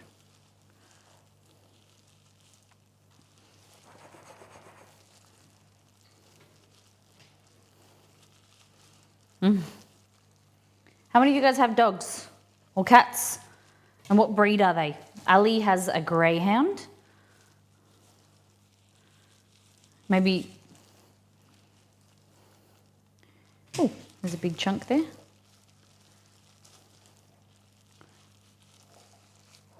He's gone. He's still sitting now. There we go. Nice texture, fabulous. I'm renting, so I have a bird. Oi! So your bird doesn't make much sound. Because I used to have budgies and it was pretty obvious that I had them because they were loud and they'd squawk. 11 in September, oh my goodness. A black cat, I like the name Xavier. I have a greyhound, he's 10. Nice. I have a cat named Pancake, not sure what breed. Beautiful, what colour? Scooby. What type of bird, Narnia kid? So Romeo is a Maltese Shih Tzu poodle. He is 12 this year, I think. I think 12. I get a bit confused with the timeline. 12 or 13, I think 12.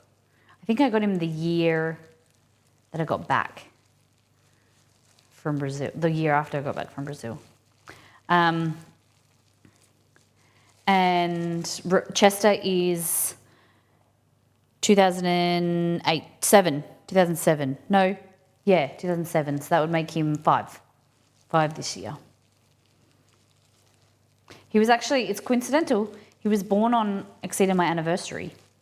We didn't know until we'd already got him. The 10th of the 10th. Pancake is brown and white with grey medium. Oh, lovely. He's a rescue. This one doesn't. He's a cockatiel and super chill. Always grown up with birds my whole life. My other bird was my mum. Is a Rosella. Oh, lovely. Oh, Molly, that didn't math. That math didn't math. He's 5 this year. That's what I'm saying. 2007.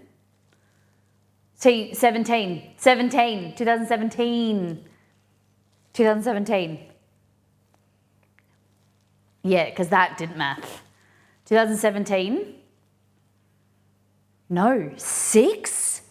No, 5. He's 5. It was 2018. Shit, when did you come along? 2018. No. We started streaming 2017. Yeah, 2017, 18, 19, 20, 21. You're 6 this year? Big dog. 2000 oh my God. You're 6 this year. You're a big dog.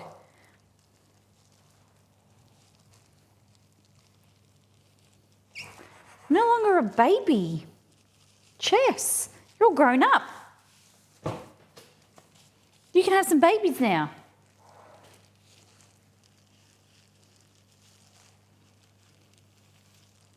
All right. So, looks good, looks good, looks good. Yeah, so he's 6 this year. Same age as Stream, I think. Yeah, so we started the stream in our first house in Melbourne, which was March, and then we stayed there for 6 months. Yeah. And we moved back to Western Australia in 2018. Yeah, so he was 2017 born. Makes you 6. Wow. Now that's sorted, let's get back to food. Okay. Scratching my leg, pouring my leg. Okay, add our milk. Like that. What's up, bud? I know you like carbs, but just, there's no meat in these. Okay. So just use a chopstick. It helps sink the like the liquid into the bottom, like that.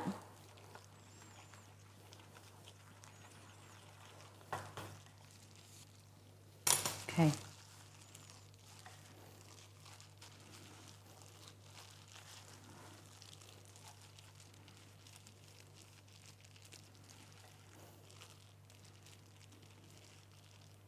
These gloves are terrible. Oh my goodness. All right, I'm taking the gloves off. I don't want to put I don't really, the reason I've just developed this like dislike of having dirty hands like this. I'd rather have gloves. All right, so just pushing it down gently, only folding it, and then let that sit there. Try and get as much of this off as possible. Okay. All right, next one.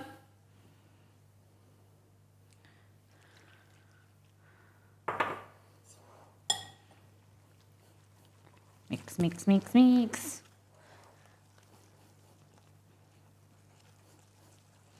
I think maybe a bit too much milk, but we'll see when it bakes.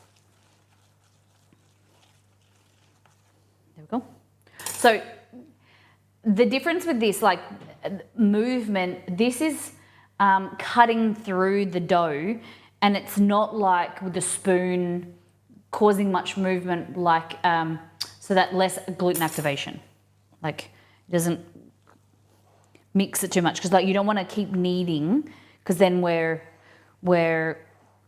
basically we're mixing rather than kneading is the goal, so that we keep it light and fluffy.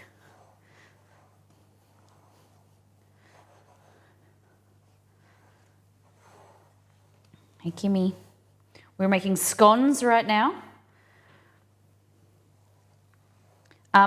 So Australian or British scones are very similar to American biscuits. They're not very sweet, and you eat them with jam and cream. They're round, not triangles. And they don't have a lot of sugar.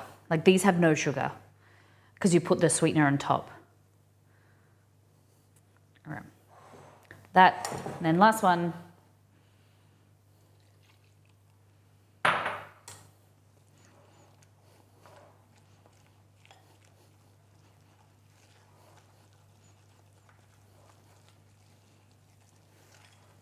What is this one? This one is blue, which is this one's got visible bubbles like coming up, which is the activation of the leavening agent. I did know, yeah. So today we're testing baking powder. Baking powder and plain flour versus self-raising flour. And if it's okay to substitute.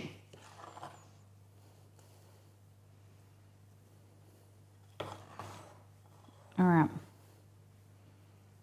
So now I'm going to wash my hands.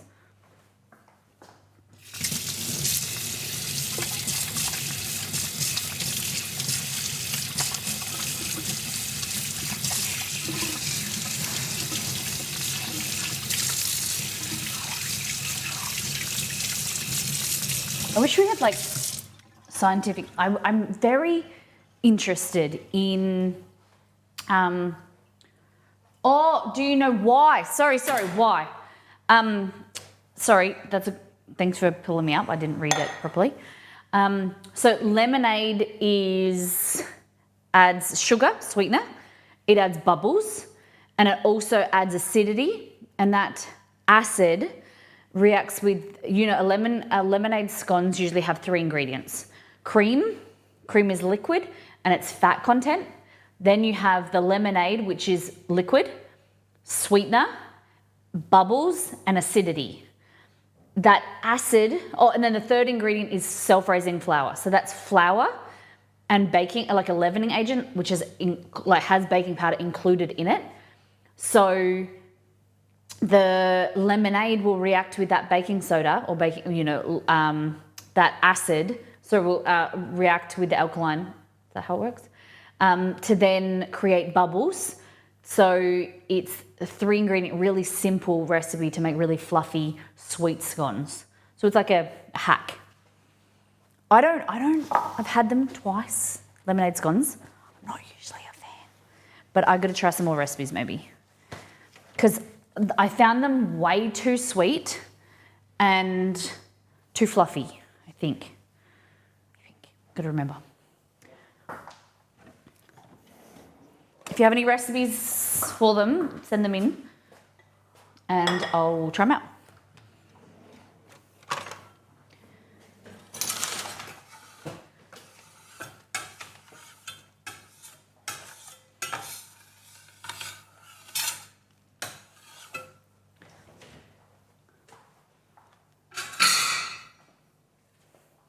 What is the Fiesta jar? Look at you, Rosalie. Okay. Miss Mole silicone mat. And grab yourself one of these. All right.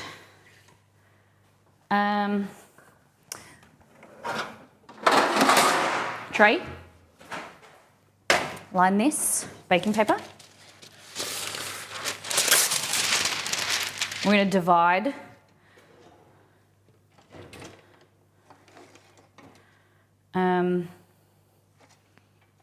when we first started the stream, I had a Sharpie pen and I don't know where I've put it. There we go. Is that it? So,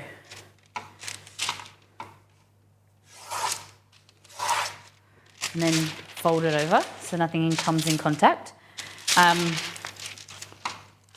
Green. Oh.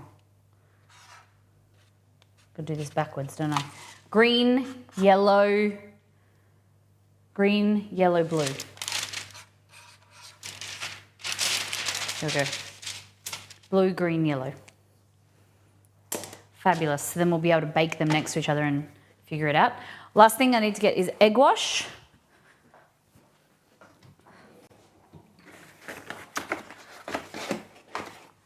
Okay. An egg, we're gonna whisk up and put it on top. But until then, I'm gonna put the Fiesta jar aside. That goes falls over. Okay. Now, put gloves back on again. So these are the good ones.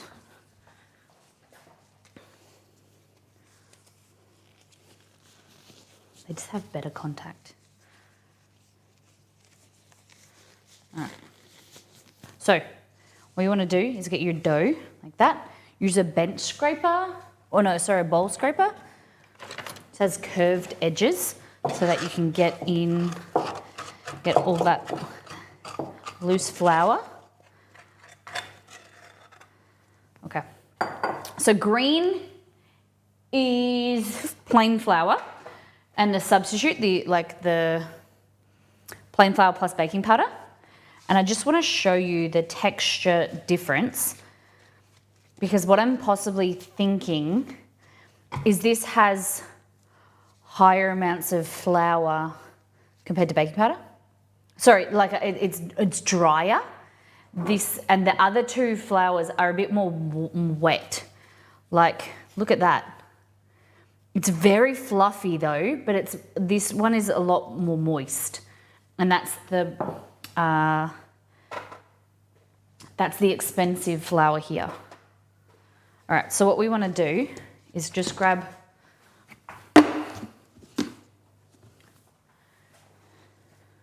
like that, dust the bench. Fabulous. Grab out your cookie cutter. And I don't like to roll this out, I like to press it down. Okay, so press it down like that. This should make about 6, like that. biggest tip when it comes to making scones is you push the cookie cutter down and then out, like up and then down, sorry, down and then up. Don't twist, because what happens is you compress the layers and like the layers of this, the dough, and it prevents it from rising as much. So you want to cut it, go up, like down, and then straight up, like that, and that's your scone. Cool. And this one is green. Just gotta get confirmation. Yep. Green, so green goes there. Down and then up. Down, then up. Look how big they are. Very nice. So we'll probably do 3 on the tray. Mine are a bit bigger, so I'm going to make 5 instead of 6, I think. These will go on another tray.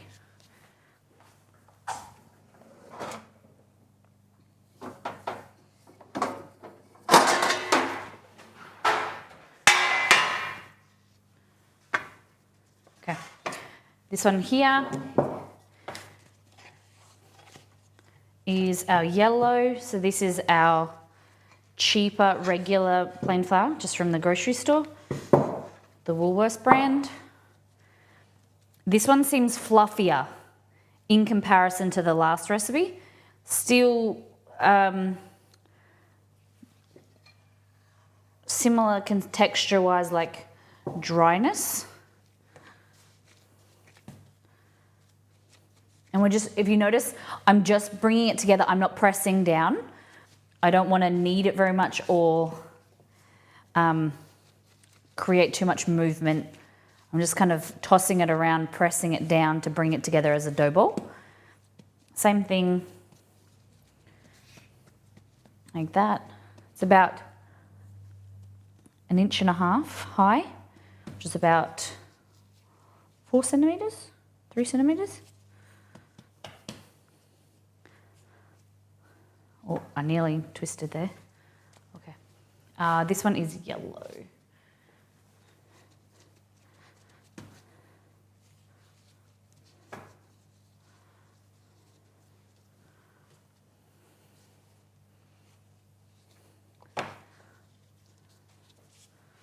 Okay.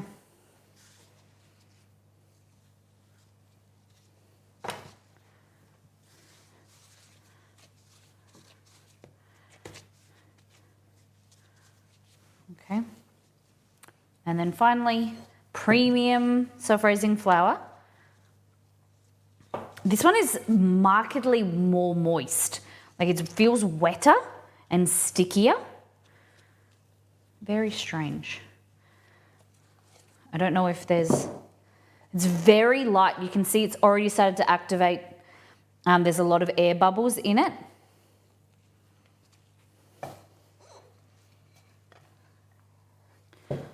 So I want to make sure that I don't knock out too many of those air bubbles. There we go. But yeah, it's very sticky. So interesting. Can you see how sticky? Goodness. All right, I'm going to have to use a little bit of plain flour to dust.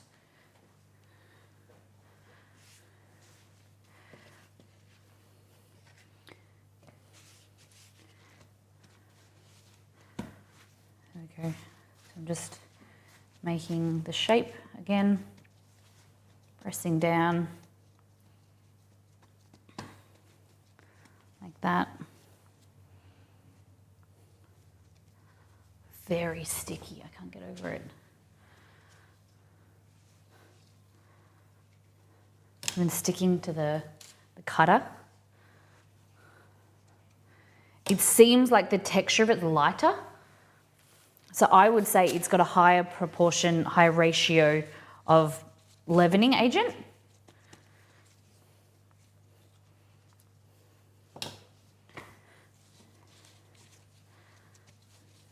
There we go.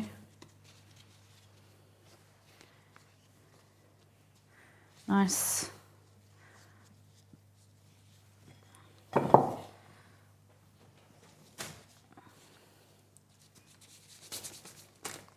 Now, best thing about this, the mess gets put aside. So soothing. Oh, thank you. Best thing about this, all this mess is just gone. It's so good. I just put it in the bin, like dust it in the bin, pick this up, and then like it's so much easier for cleanup. All right, we don't want to delay anymore.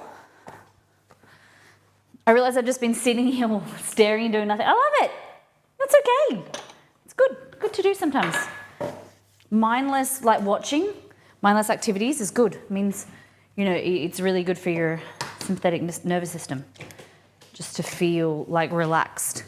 Because so often, like work, life, you go, and sometimes your body just needs to sit, stare, just do nothing, and have those moments. Okay, egg wash, a little bit of milk, just a touch, just to break it up. Right, so these are our contenders.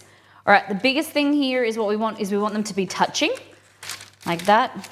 Similar size, similar height, so that they're gonna rise upwards rather than out, okay? So make sure they're touching. Ideally, you would like bunch them up, or you could do it like this, I suppose. Let's do that. Oh, it's not a lot of room. There we go. Cool. Can you see any difference so far? I'll give you a little bit of a close-up in a minute. These are the plain flour ones. They seem dry, like more together. These seem fluffier, the premium. They just seem lighter.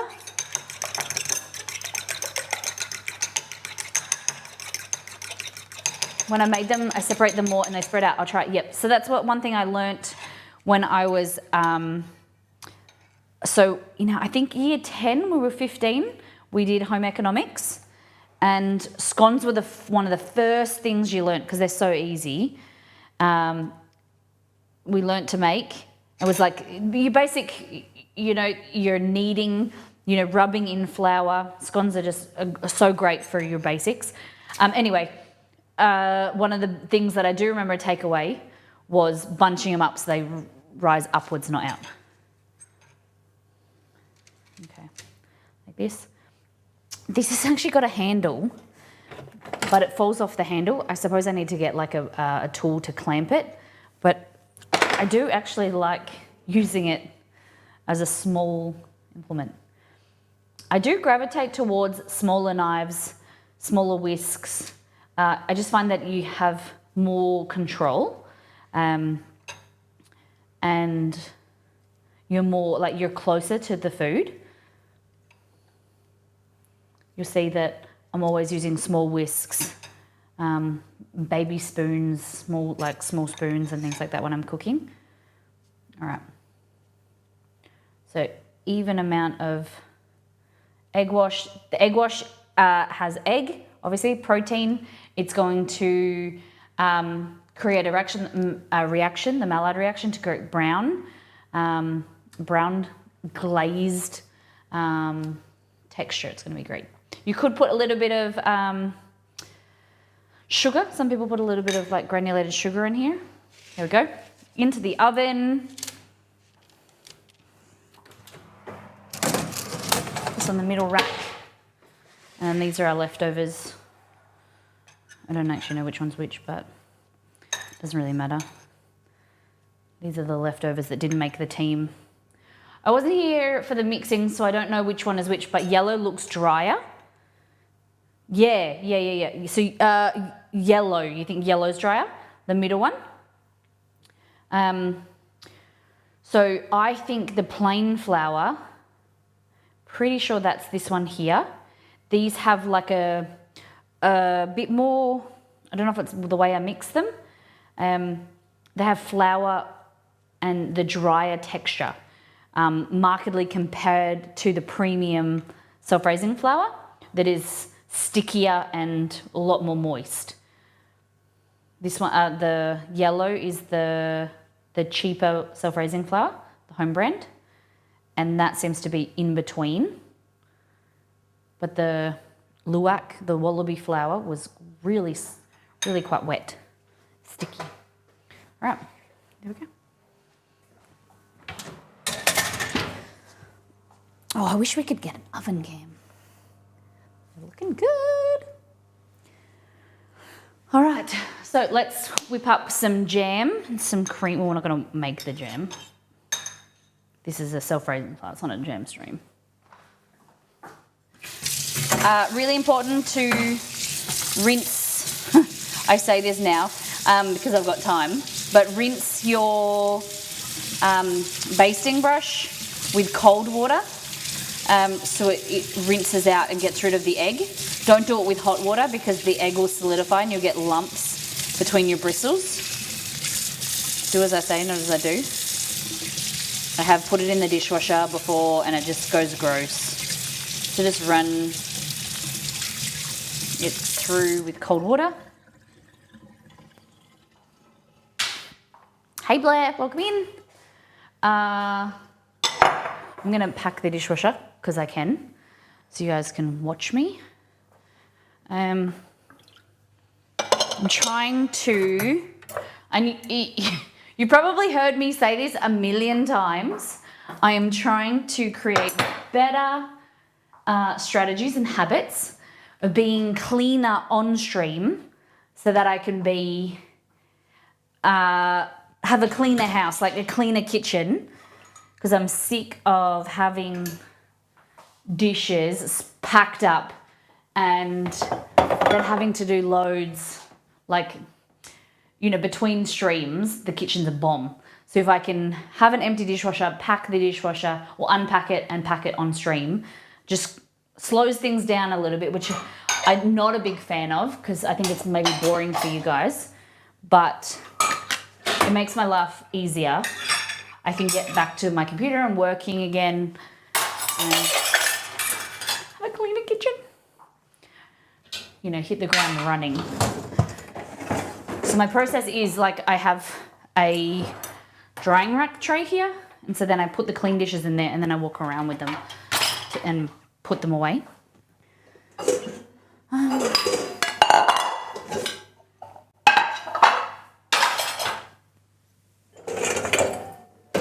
But I won't put them away now. I'll just pack the dishwasher. Start a new load if I can.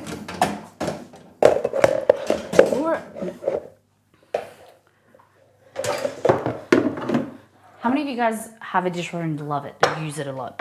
Rosalarita, welcome in. Oh, you were just saying welcome in. And Butsa, welcome in. We have been streaming for, what's the time? 2 hours, just over 2 hours. We've done last time on All Things Food. We are doing a self-raising flour stream today. We're basically comparing self-raising flour, a substitute for self-raising flour, in 2 different recipes. So we're testing it now in scones, which is created for self-raising flour, and we're seeing if the substitute works out. And then we're going to do the opposite. So I'm going to get a recipe that uses baking powder and flour, and then I'm going to try and substitute self-raising flour for that and see if you can do the substitution both ways. Okay. So little mini bowls are a standard in this house, always using them for so much stuff. I have probably about 100 different size mini bowls, at least. No, I wouldn't say 100, maybe like 60, all different sizes. 100's a lot.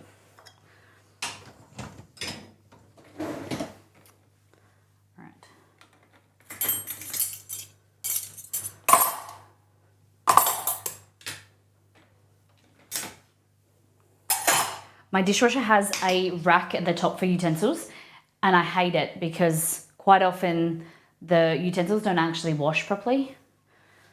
Look at this, cooking stream / dishwashing stream.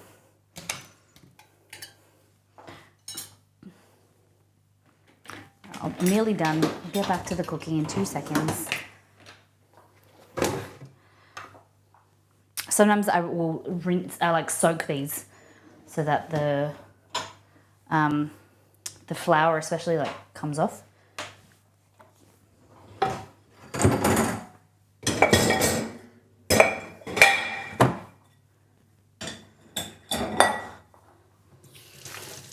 Okay, I think that's good.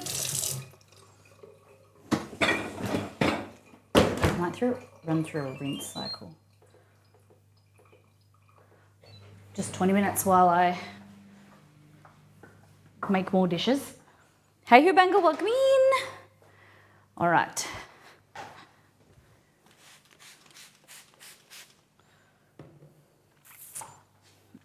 You adding baking powder? Yeah, so I'm creating, oh God, they look so good. Oh my God, they're so fat. We're making scones and we're making a substitute for baking self-raising flour. So for every 1 cup of 1 cup of plain flour, you add 2 teaspoons of baking powder. Oh, excuse me, my nose is itchy. Our dishwasher has a cutlery caddy in the bottom drawer and a flat lay at the top, so when I have large amounts of large items. Yeah, okay, I can take the caddy out, which is handy. That's nice. Yeah, I like the caddy better from our old house. It does take up more room, but it washes the dishes better. Okay, now jam and cream. We're going to whip up some vanilla cream using heavy whipping cream, some vanilla bean paste and a bit of powdered sugar. And for the jam, we're going to be using strawberry.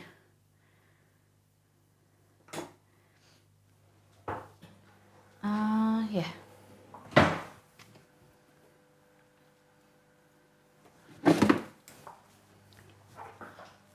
Strawberry jam with our scones. Powdered icing sugar, jam. So this is Rose's strawberry jam, strawberry conserve. So how many of you guys know the difference between jam, jelly, and preserve or conserve? Jam, jelly, conserve, preserve. Who knows the difference?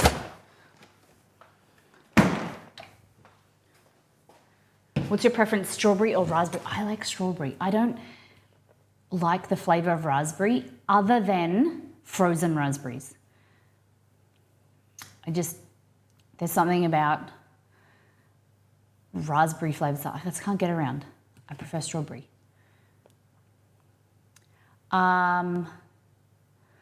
Yeah, I'd never seen the flat caddy on top like that. I think it's kind of new in the last few years. But the problem is when you've got a lot of dishes, the water can't get up to the top, so the dish that doesn't really wash very well. I suppose maybe I overload the dishwasher. Well, I don't think I do, but it's just not good. I like raspberry jam because it seems to be sweeter. Okay. How many of you guys, what kind of jam do you like? And thank you for answering my question.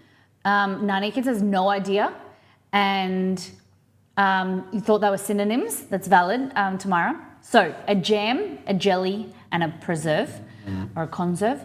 So jelly is using fruit juice, and then it's solidified fruit juice. Jam is using fruit pulp and juice, and then preserve is usually mainly using like the whole fruit and it's better quality. That's like the home style stuff that you buy. The more expensive stuff has the fruit chunks in it and the whole pieces, and it's thicker. Whereas jelly is usually quite transparent. It's like jelly. You can see through, and there's no lumps or chunks or seeds in there. It's a lot cheaper to make. Jam is kind of in between. For a raspberry, because consistency is better, I find that strawberry often gets large clumps. Yeah, so that's depending on if you buy strawberry jam versus strawberry preserve or strawberry conserve. So like this stuff here, this is conserve, so it's going to have the pulp and the chunks in it.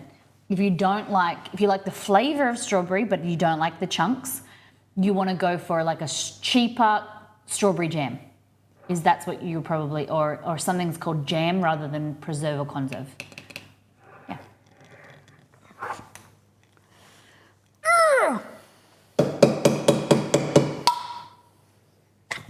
There we go.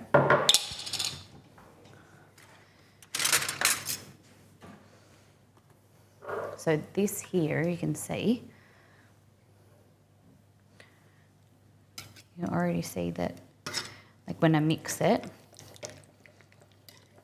that jammy texture, but there is, where is it?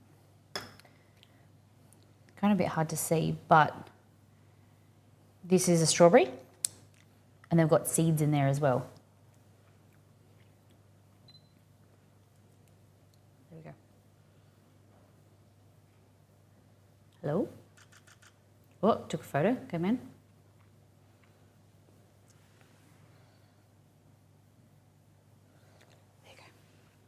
So seeds, chunks, better quality, higher cost. Cool. Delicious. This one's called Roses. I think it's like maybe $3, $3 to $4. Then we're gonna do cream. And all you're gonna need is, I don't really like to do it with an immersion blender because you'll find that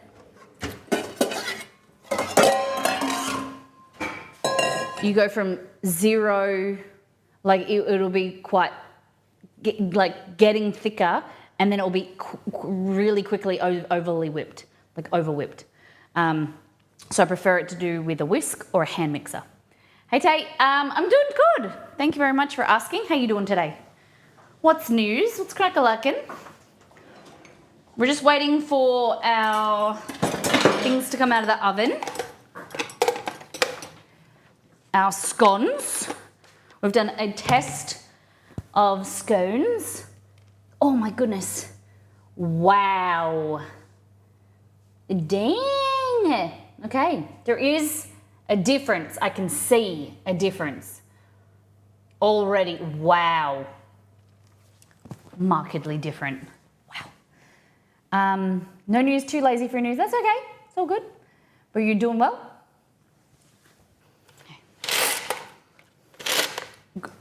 You're great now. I like to hear that. Okay. So, ladies, lads, guys, gals, non-binary pals, we're going to add some cream. Heavy whipping thickened cream, like that. Oh, we might add some more because we've got a lot of scones. How many did I end up making? 3, 6, 9, 10, 2, 4, 6. 3, 6, 9, 10, 11, 12, 15 scones. Damn. Okay, so into here, we're gonna add some of this vanilla bean paste in a minute, but we're gonna whip it up. And 1 to 2 tablespoons, depending on how much you like. I like it a little bit sweet, but I don't like it too sweet, so we're gonna add 1 to 2 tablespoons of powdered icing sugar, okay? Because the powdered icing sugar is gonna help stabilize it, keep it together and prevent it from separating.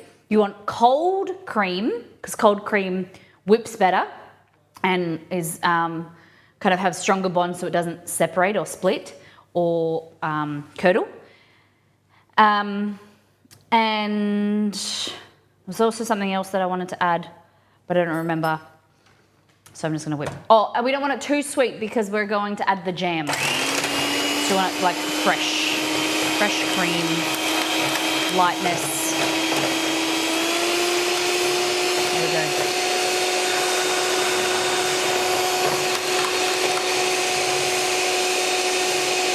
Turning.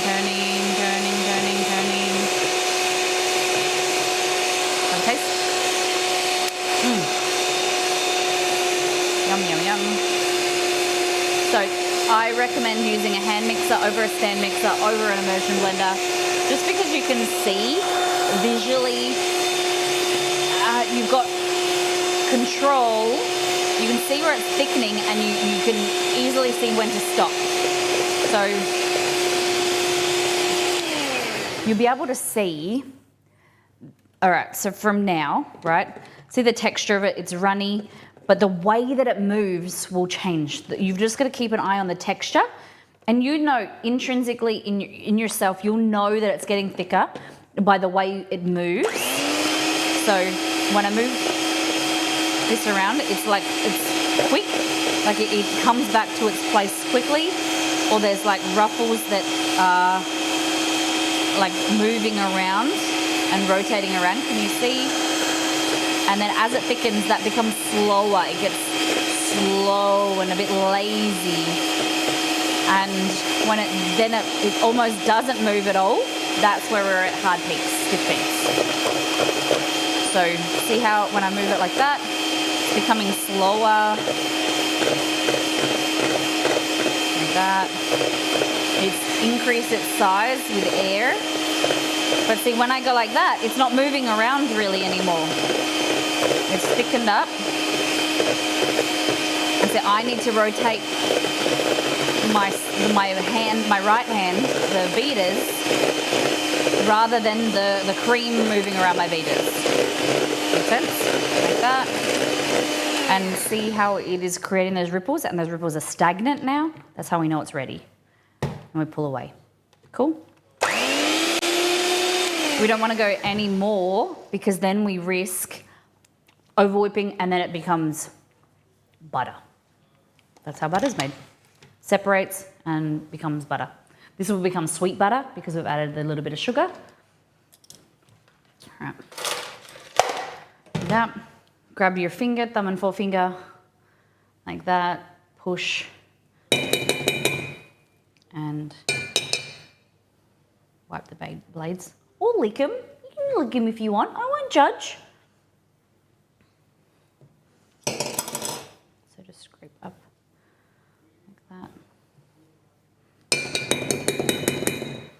Fabulous. Get a little spoon like that, or a little spatula. Putting straight in the dishwasher.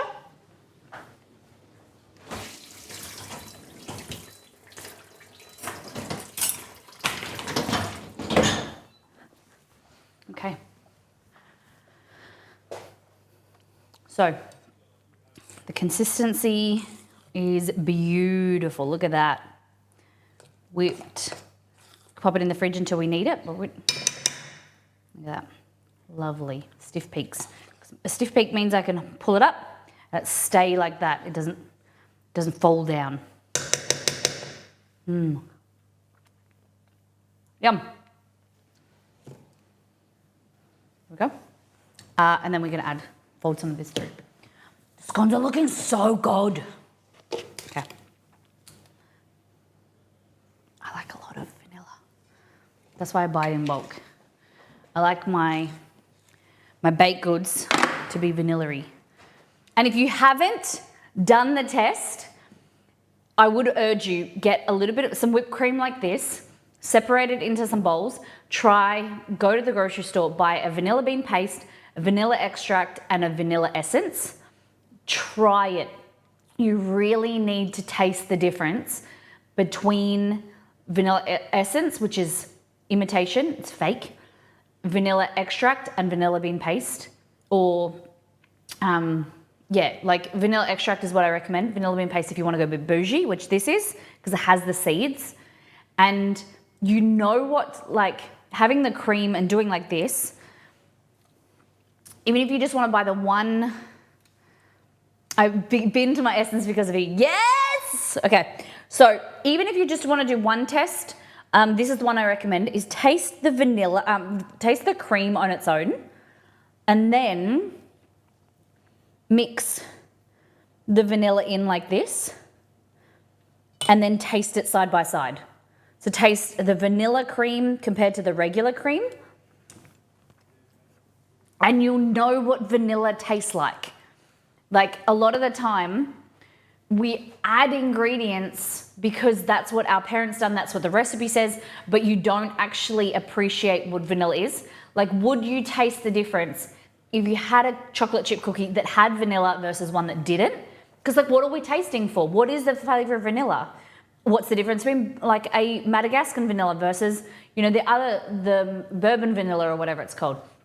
You need to know what you're tasting to then decide if you want to go to the cost. Vanilla's expensive, you know, compared to some ingredients. And it's really important that you appreciate it, especially with like something simple here, is having the flavor and knowing what you're tasting. Wow, I think I can see the difference in the scones from here. Can you? They're freaking huge. Yes. This wallaby flour, I'm pretty sure it's that one. They're really fat. So extract and vanilla bean paste is, yes.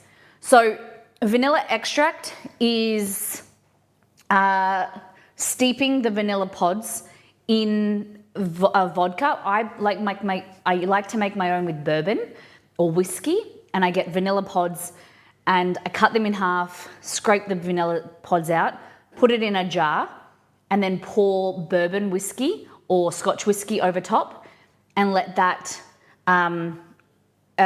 keep talking. And what you want to do is it has this. I like bourbon. A lot of people use vodka because it's got a very neutral flavor, but anywhere vanilla goes, I think whiskey goes well as well, and it adds like this nice caramelly richness to the vanilla flavor. And basically it's like a transporter for the vanilla, right? And that's what vanilla extract is. Vanilla bean paste is like a thickened vanilla extract, and it has the seeds. So it's a higher quality, it's a higher expense because it has the seeds in there.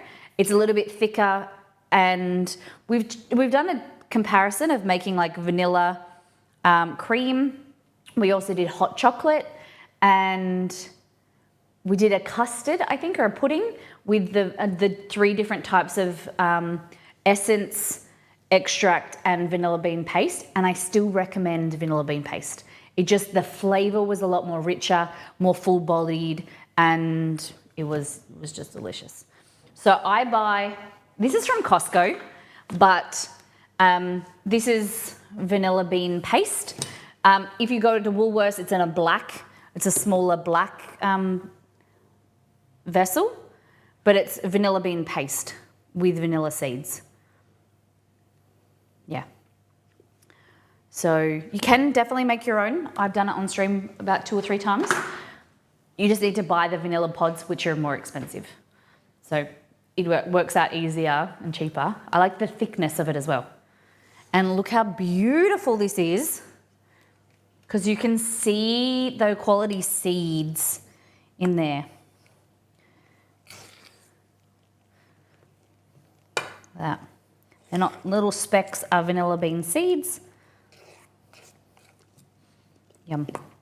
So just gently mix this in. There we go. Awesome. Any questions, feel free to ask. Let's get these big boys and girls. Are scones boys or girls? What are they? Big boys. I think these ones are big boys. All right. Wow. Wow. Can't show you yet. Gotta make sure.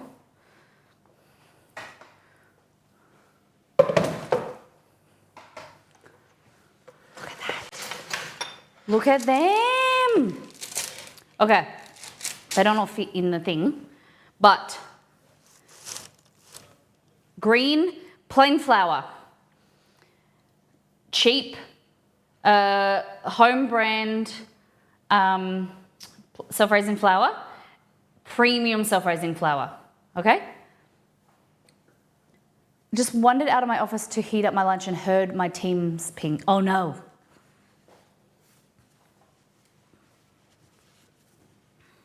Okay. How dare they? Okay, so already what I'm seeing is these are a lot fluffier than them because I think the ratio is different, right? This is why I recipe test, because it's like I have an idea and I substitute a recipe for doing a potential cake or scone recipe, and these turned out nice.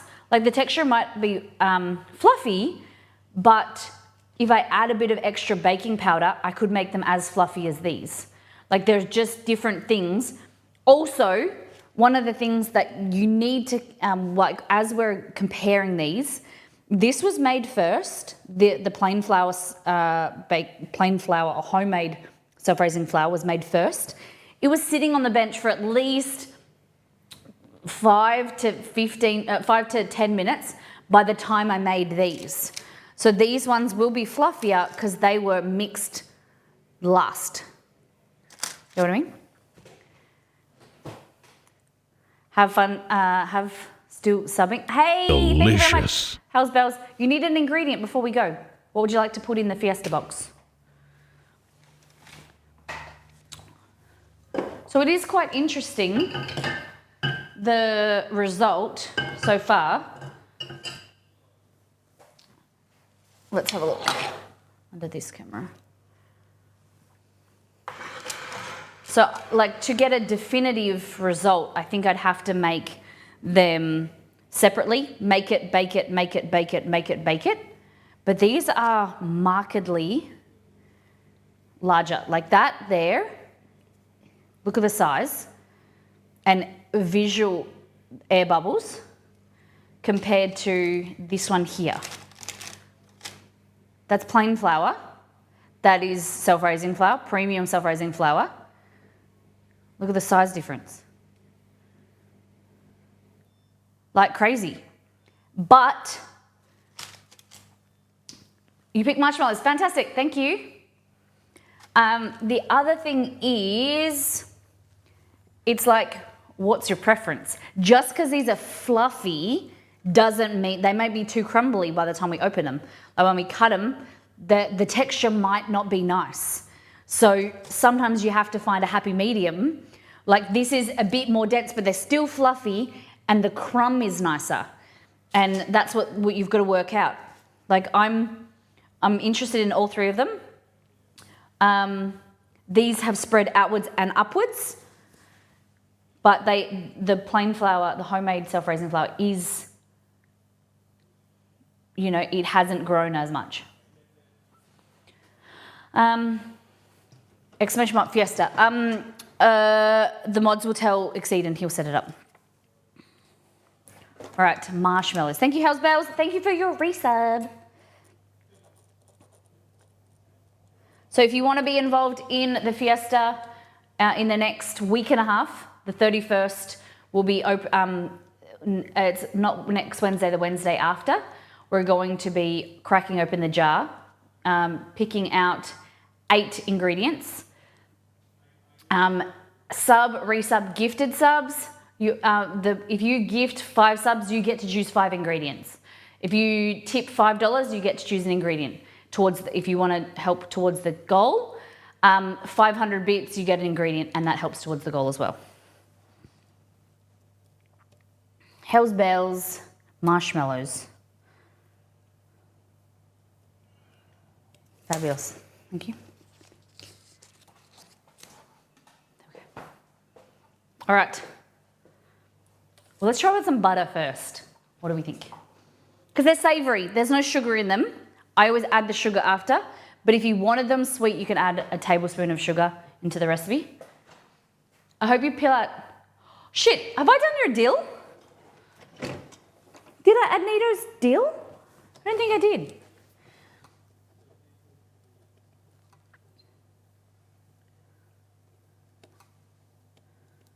I didn't do the dill, did I? Dill's here. I don't know, I had to look. Dill. Thank you very much. Okay. Butter is there. Now.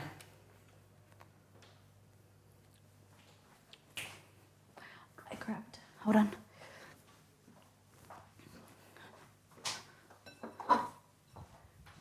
Pop it for me. I didn't, so I did it now. Okay. So we've got 1, 2, and 3. Shit, I gotta remember. B, Y, G. There we go. All right. Let's put that on the rotator. Hope it's plugged in. There it is, it's plugged in. Good on you, past Molly. What are we thinking so far?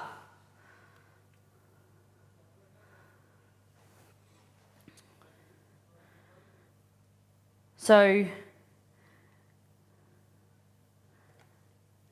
definitely very fluffy. But if you ask me what my ideal scone is, I like it to be fluffy, but I like it to be like flaky. I don't like it to be too fluffy, like it crumbles. You're thinking B. This is G.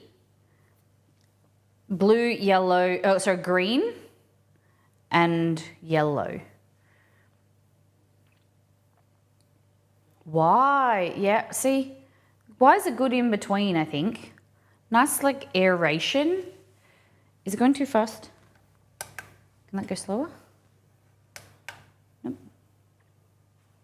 There we go. B. No one wants a G. I see how it is. Okay. So let's grab this one. Delicious. Delicious, easy. Thank you for 3 months. Wow, that's very easy. Wow. Look at that. Very fluffy, incredibly fluffy.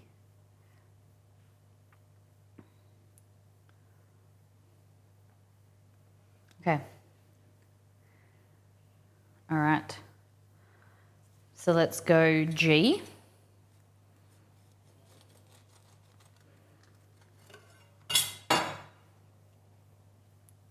Markedly more dense, like quite dense, but not bad. Like, I don't know. I don't know until we eat it. Like it might be pleasing. I'm not sure, but nice air bubble. Like there's some air bubbles. That's the difference between homemade self-raising and store-bought self-raising. See how the crumb, it's like fluffy and crumbly, like more open crumb. And then this is the non-premium self-raising flour. I think I like this one the best. It's like in between. It's fluffy, but a little bit more, not as fluffy as the premium, a bit more dense. I think I like this better. That's why, yep.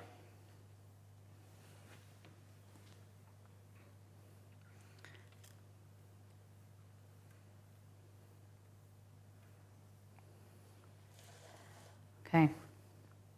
I know that you're in a bit of a shadow there. Is that better? So, you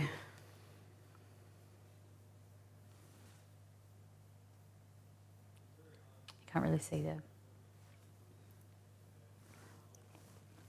Do we have raspberries? Frozen raspberries, I do. Okay. So we're gonna try butter first on half and then jam and cream. Because I wanna try the butter to just give like a plain texture. I'm gonna do them on the top. So, the problem with them being, this one here, this is Y. I don't like them to be too fluffy, is because when, have you guys had the experience when you're like buttering bread or like a biscuit, American biscuit, a biscuit that it crumbles and it falls apart, that means that there's too much leavening. The texture is too light and it doesn't have enough structure to hold it. Where I think Y is my fave so far. Like there is such a thing as too much leavening. Okay. So this one here. See, already when I picked it up, it's like starting to break apart. And also when you go like this, not too bad, but sometimes it rips up too much of the crumbles. Okay. And then homemade. Okay. There we go. Look at that. How it's soaking in. Okay, let's start with the plain one. So this is our homemade self-raising flour.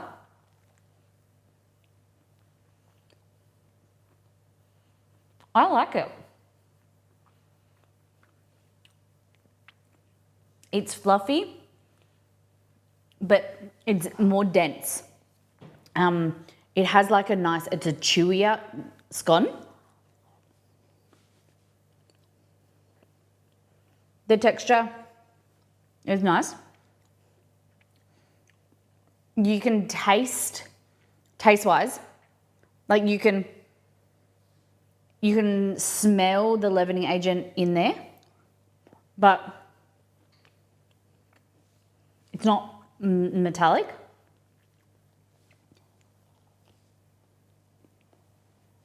I think the crumb is nice.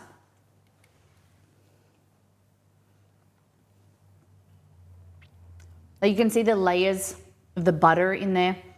They were created like the air bubbles, the butter, and like a little bit of flakiness. Okay, maybe a little bit too dense. Possibly. Okay, next one is yellow, which is the regular, like this. This is the regular self-raising flour. Okay. Hold on. So you can see compared to the, see how this has layers and like kind of like denser, flakier texture? Compared to that, how you can see how fluffy it is. See? Fluffy compared to flaky. I don't know if I'm, hold on. Okay, so that's flaky and that's fluffy. That make sense? Home brand, yep.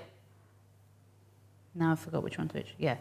So that's one I've bitten off. So a bit crumblier, but fluffy. This is home brand self-raising.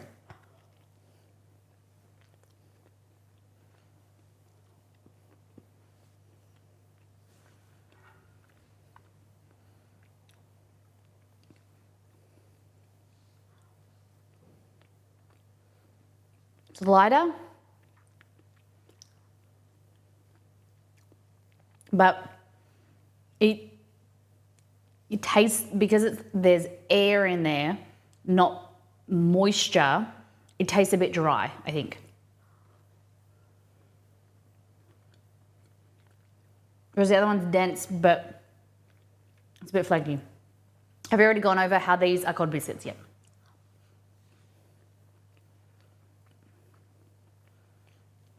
These are different to my savoury scones or biscuits on the website because they have a lot more butter. They have cream instead of milk, and they're flakier and they're like crispier. These are lighter. See?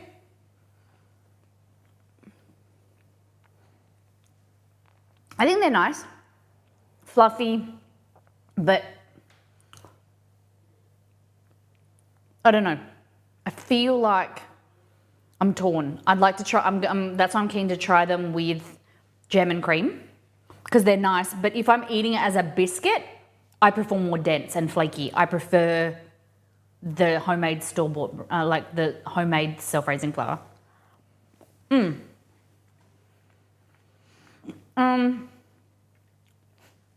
Let's not kickstart like bar versus slice. Okay, so I think we need to like figure out a system for rating because like flakiness, G wins. Like flaky, denser, like flakiness. Fluffiness, Y wins out on that. So my personal preference for this, like with butter,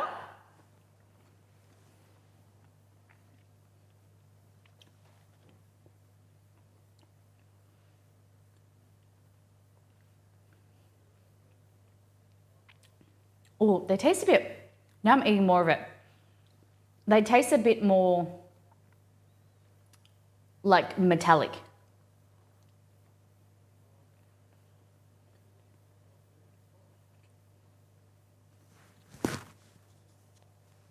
I would say, I think I prefer what? I don't know.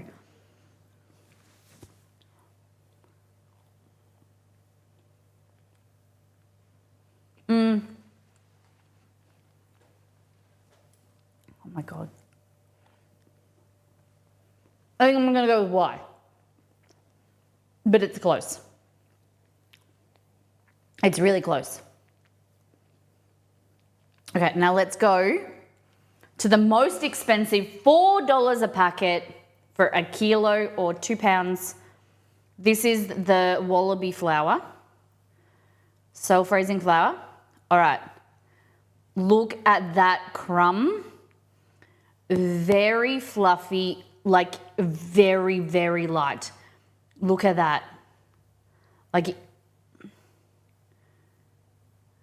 so I just want to, shit, which one's which? B, okay.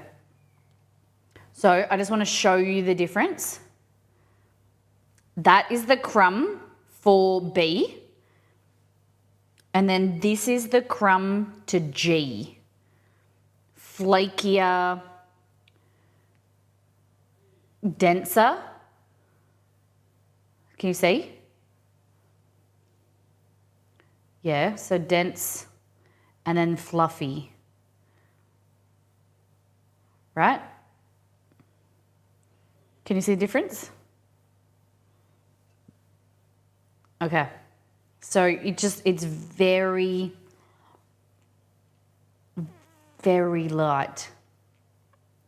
Like it looks appealing to me. Looks really appealing, but I don't know how it's going to do for a scone.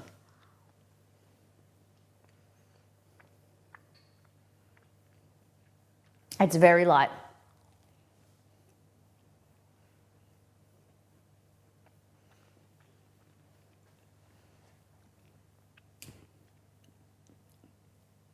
It's really nice. It's really light. It doesn't have a lot of crunch to it. Like it doesn't have the other two had like a firmer texture on the outside. This is really light all the way through. I don't know,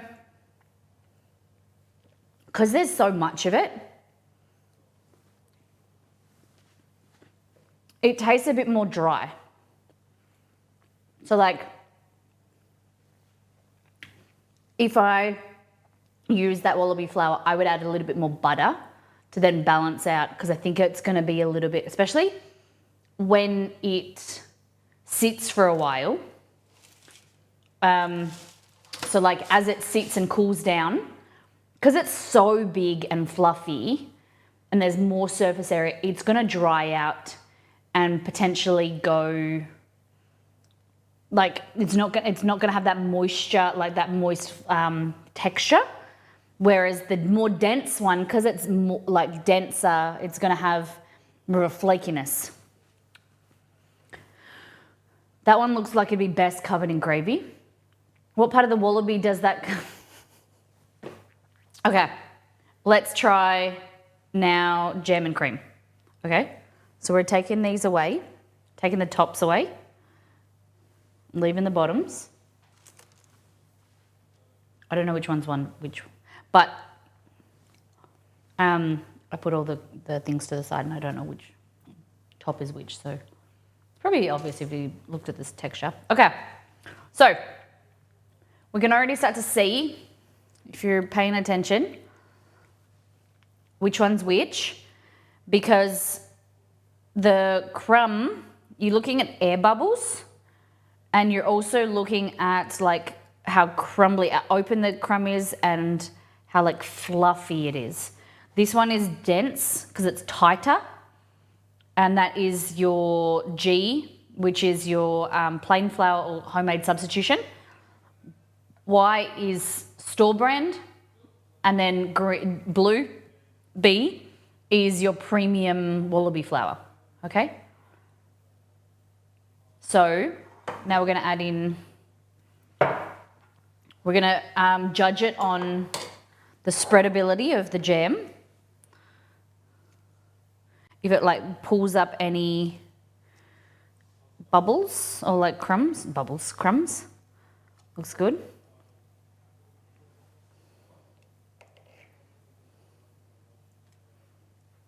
Yeah, see how that's just like falling apart?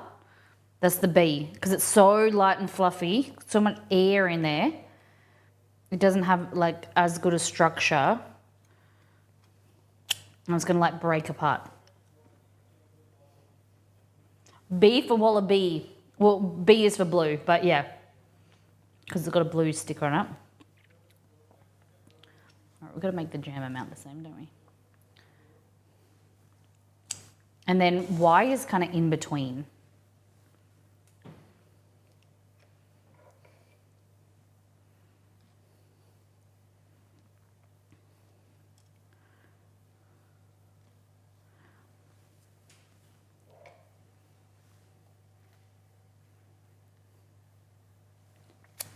Like that. Which one is the most moist? I'm gonna have to try. Moisture? I would say Y is kind of like this one's flaky. That one's drier and fluffier, whereas Y is kind of in between, has less leavening agent. G for Green Woolies logo. Y is for you added your own agent, is that right? Yeah. That's how I remember. Yep, okay. You're very similar to that's how I remember stuff. Okay. And this is our vanilla whipped cream.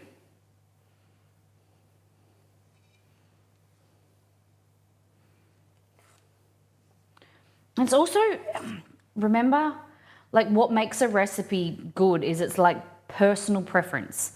Like you might like a really fluffy scone where like I like a more crisp scone and everyone's different. Okay, look how pretty they look.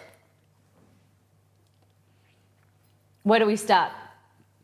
Pick a starting point. They look bloody pretty. What do you think of people who put jam on before cream? I don't understand it because the jam, like jam is easy to spread and put on the bottom and then cream you dollop on top. I just don't understand how you spread the jam evenly over top of the cream. It's very strange for me. If the premium has more baking powder in it, could you just add a little bit more to home brand? Yes, exactly. So that's what I'm trying to convey of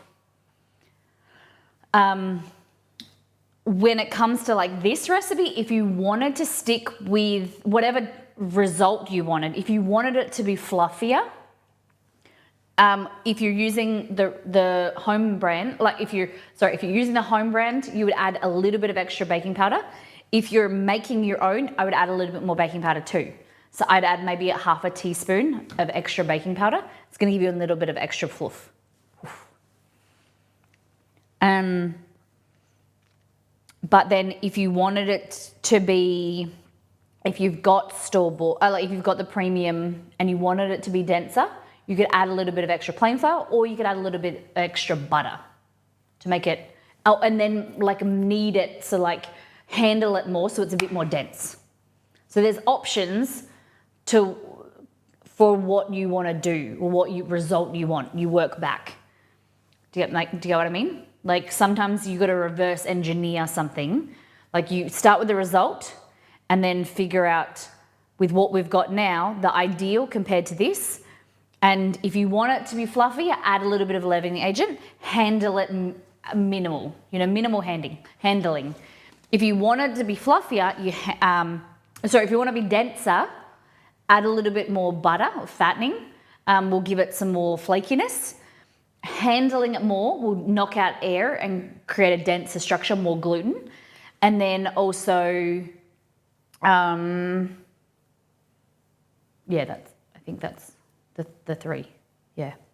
Okay, let's try. So we're going to start with, again, my mouth is eating too much stuff. Okay, we're going to start with G again. Okay, so this is homemade self-raising flour. Crunch. The bottom, there's more browning.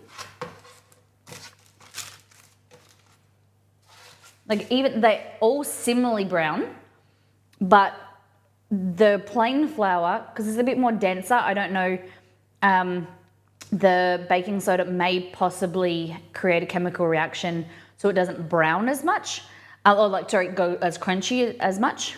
But this seems to have like a crunchier exterior, whereas the premium self-raising flour has a softer exterior. Like it's fluffier, lighter, and softer. Whereas this is denser, bit chewier, and crisp, which I like crisp.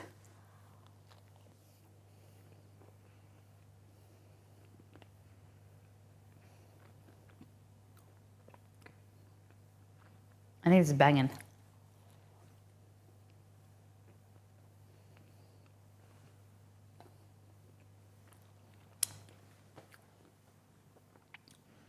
This is probably where I should acknowledge and tell you that when it comes to stuff like scones, quite often I cut them, instead of in half, I cut them in thirds. So they're thinner and there's less dough. Like sometimes I find them really dry and I like too fluffy and too dry. And so that I like thinner slices of the actual scone itself with more jam and cream. Like I like the ratio to be quite even. Sometimes you get really fat scones with like just a bit of jam and cream and they're like really dry out your mouth. And that's what you don't get here. It's very like a little crisp, denser layer of scone, jam and cream, chewy, crisp. Okay? Like clag, yeah. All right, let's go yellow, our mid-tier. Crisp. Fluffier. I like this. Possibly like this more than that one.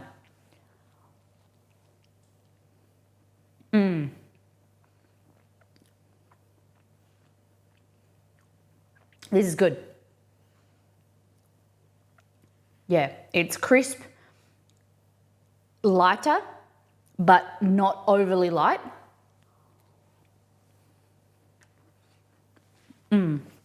And the crumb isn't too loose that it doesn't fall apart, which I am predicting this one here is going to be too crummy, like crumbly. God, it's beautiful.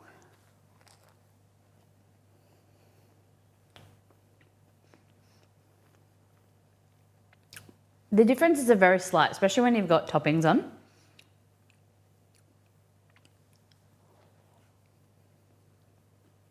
It is nice.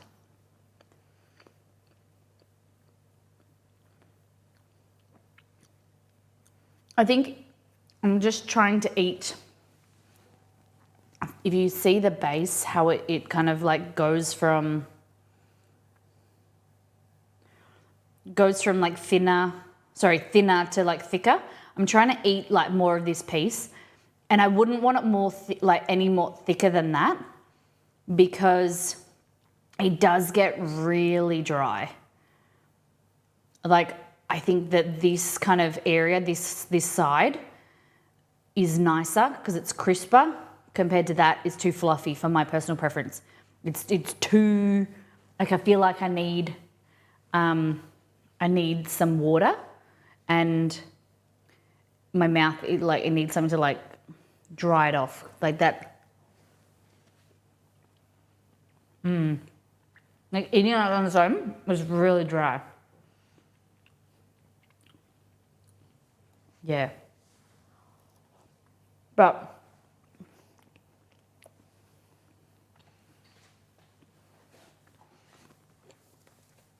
I would say for this test, the premium, I don't think for a scone, the premium is worth it. Unless you want really fluffy scones, like really fluffy, and that might be your gem. If your plan is to have a really fluffy scone, go premium. If you want a medium level, fluffy, but like still a little bit crunchy and nice texture, good all-rounder, go self-raising. If you want a little bit more dense, don't have to buy another ingredient, if it's like a standalone ingredient, go plain flour. If you want to recreate the yellow, or either of them, I would boost another teaspoon to another another half a teaspoon to a teaspoon of extra baking powder to amp up the fluffiness. Or I would reduce it by a third and add a little bit of baking soda instead. So I would probably add a quarter to half a teaspoon of baking powder. Then you need to add some lemon juice in there. So you need something to react with, like some lemon juice with the buttermilk, also the milk to create buttermilk. But that could give you really fluffy results. Like lemonade scones, one of the things that put me off them is self-raising flour. Like we used milk here. If you wanted them extra fluffy, you would add buttermilk, and it would go really a lot fluffier, and for me a little bit dry and denser. Drier, not denser. So you got to figure out what you really like, what's your ideal. But that's a pretty cool test. I thought it was a bit of fun. What are you guys leaning towards? Aspiring fullness, just smoke in? Okay. I want to do a cake, but I don't want to do a cake. Shit. Because you didn't tell me that I had stuff still in here. Damn. They're going to be some crunchy bickies. Look at them. That's still good. They'll still be good, nice. Those big extra crunchy. But look at the size difference. Again, markedly different.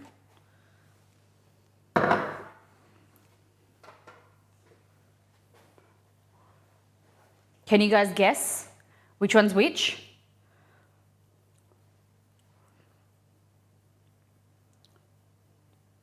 Can you guys guess which one's which?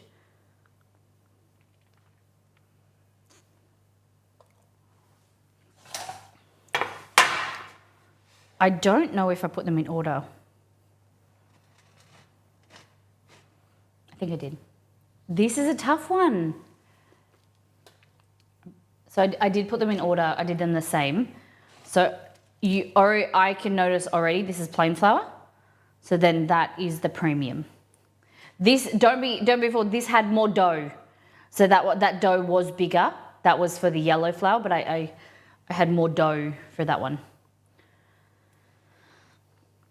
And then that is the plain, the premium, sorry. Okay. Ready?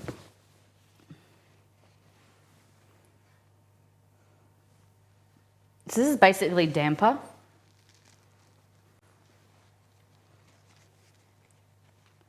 Look at that. So this is basically bread, like soda bread. Look how fluffy that is. And then these would be really good with like a soup.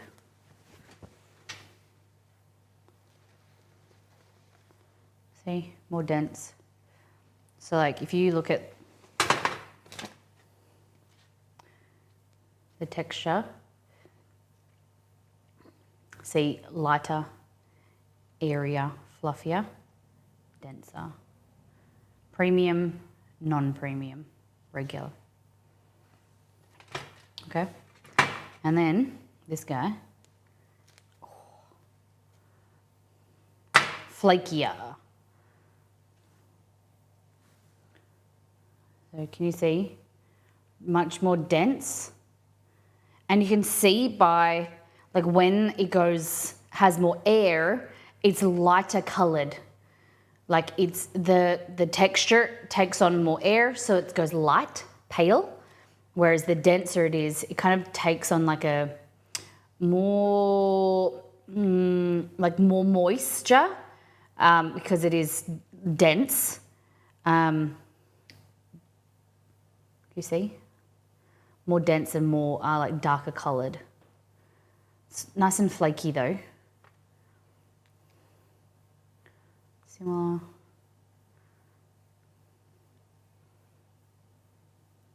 See how that's spread out?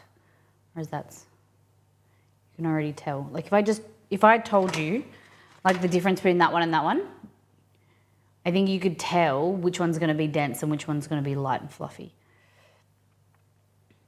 See how it's spread more, pushed its way out, incorporated more air, whereas that's more dense.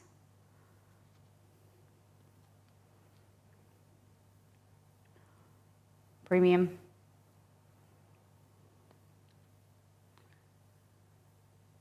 Homemade. Premium, homemade. Yeah, did the density hold heat more? Yep. Yep. So it's going to take a little bit longer to cook. Whereas the more air it holds, the air bubbles will heat up, create more steam, so it cooks quicker. Yeah. Alrighty. So the test that I think that we do, but I don't know if we do it today. I think we might do it another day so I can plan it out properly. Is I want to make cake. The reverse. So I want to do what you guys have been doing and take a cake recipe that I create, like that I make, that's got plain flour, baking powder, and substitute that, and I'm going to show you the difference of like how I create a recipe, like baking powder. You know, it might be like a loaf cake or something like that, and then substitute it and show you how different it is and what you're running the risk of the change. Like that's the same with this, right? So when you're substituting a recipe, how it's created versus how the recipe developer made it and liked it compared to using a different ingredient, you're running the risk of it changing, but it might be better. It might be to your preference. So I think we can definitely see that these ingredients are not the same. The blue, the premium, probably has a better quality flour because Wallaby flour is a higher quality. It's a more refined, better product. The quality of it, even though the protein level might be different, but the quality of the wheat that's gone into it is better. But also the leavening, the ratio of leavening in here is different to the others. Like Woolworths are going to probably try and find cheaper quality wheat to create the flour, and then their ratio might be, 12%. I don't know. I'm pulling numbers out of my head, but like this might be 12%, and then this might be 15% leavening, whatever. Whereas ours, we've used a pretty good quality flour, may not be as light, like these, and just another FYI, we have also used plain flour with baking powder. I'm not sure, let me have a look, but this might use, so it's unbleached wheat flour, baking powder E450 and E500 in here. Whereas this one uses flour, acidity regulator, and a rising agent. So it only says sodium bicarbonate.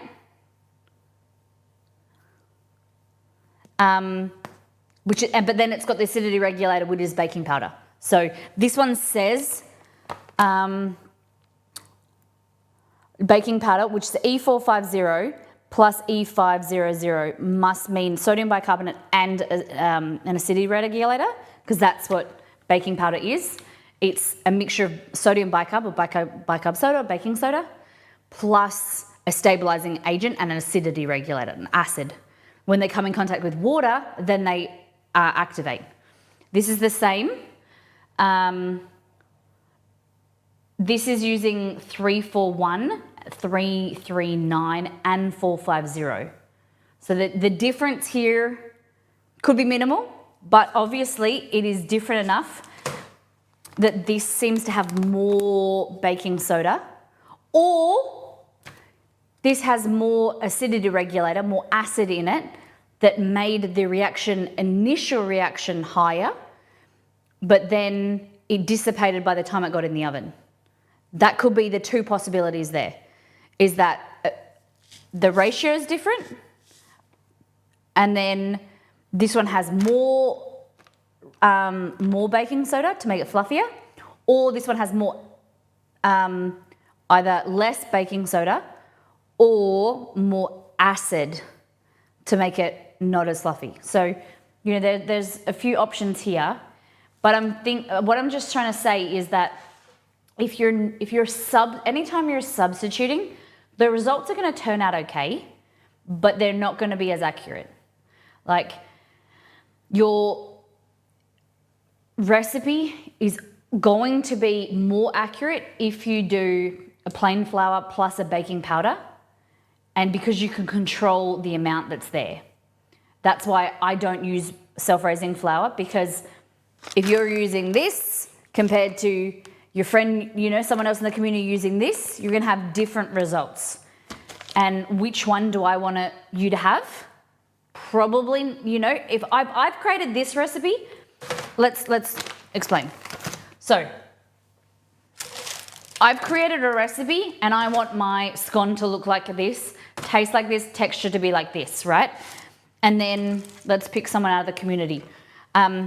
Roselli has bought this self-raising flour, and then Nido has used this self-raising flour, right?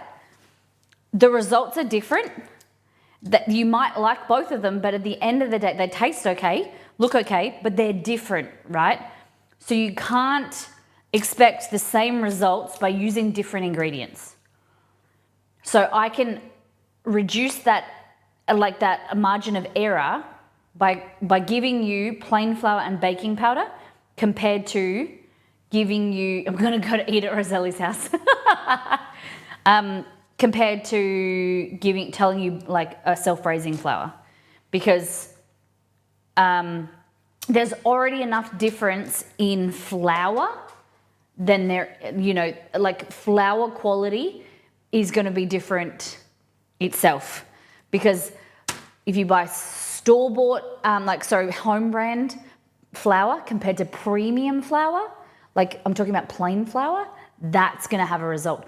Like higher quality, more expensive flour has a more premium wheat, and it's been it's the tippity top. It's been separated into that quality of flour, whereas your cheaper flour has possible like change, like not the same level of protein, and it's not as good sometimes.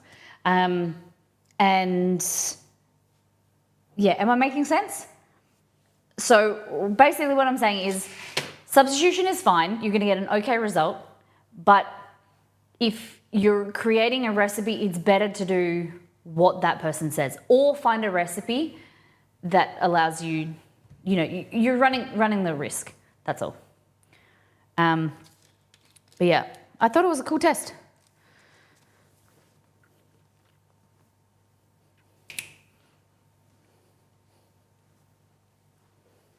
But yeah, I'm interested in now. I'm not saying that I will. I'm saying I'm potentially going to see in a recipe that I create if you can use self-raising flour or not. But I'm going to say, like, was tested with home brand self-raising flour, it's okay.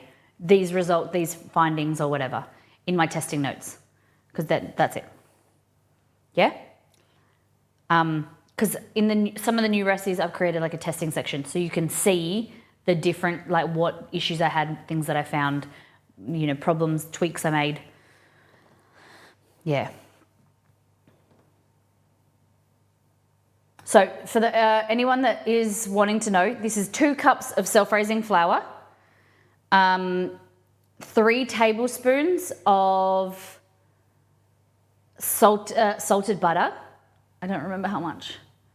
I think it was 45 grams of butter, salted butter, a little bit sprinkle of salt, and then 270 grams of milk.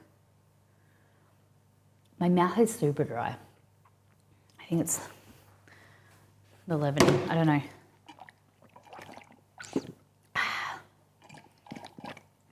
For science, nice. Did you guys enjoy yourselves? What have you learnt? Do you agree with me, disagree with me? Queries, concerns, objections? What do we think?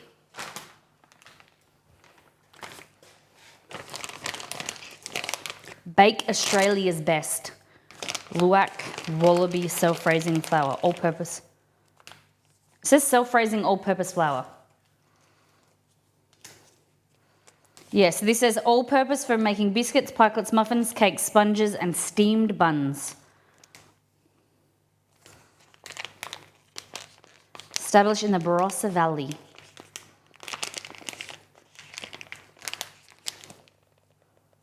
Nice. I learned that there's a self-rising flour. Self-raising, they're actually quite different, yeah. A little bit different. Hey Google, what's the difference between self-rising and self-raising flour? On the website hummingbird-bakery.myshopify.com, they say, what is the difference? Self-raising flour has a raising agent, and sometimes salt, already added to it. Plain flour requires you to add your raising agent separately to make your bakes rise. Hold on. Shakes. So, yep, definitely baking is chemistry, less art, whereas cooking is more art. Can't be, they always, they can be fun, both of them be fun and creative, but baking is a lot more down to, there's so many more variables. Like my baking powder for here, I could do this again with fresh baking powder and it could be fluffier because maybe my baking powder isn't as fluffy because it's older, then I probably need to replace it. But I bought it in bulk and I don't want to. It possibly could be an issue there.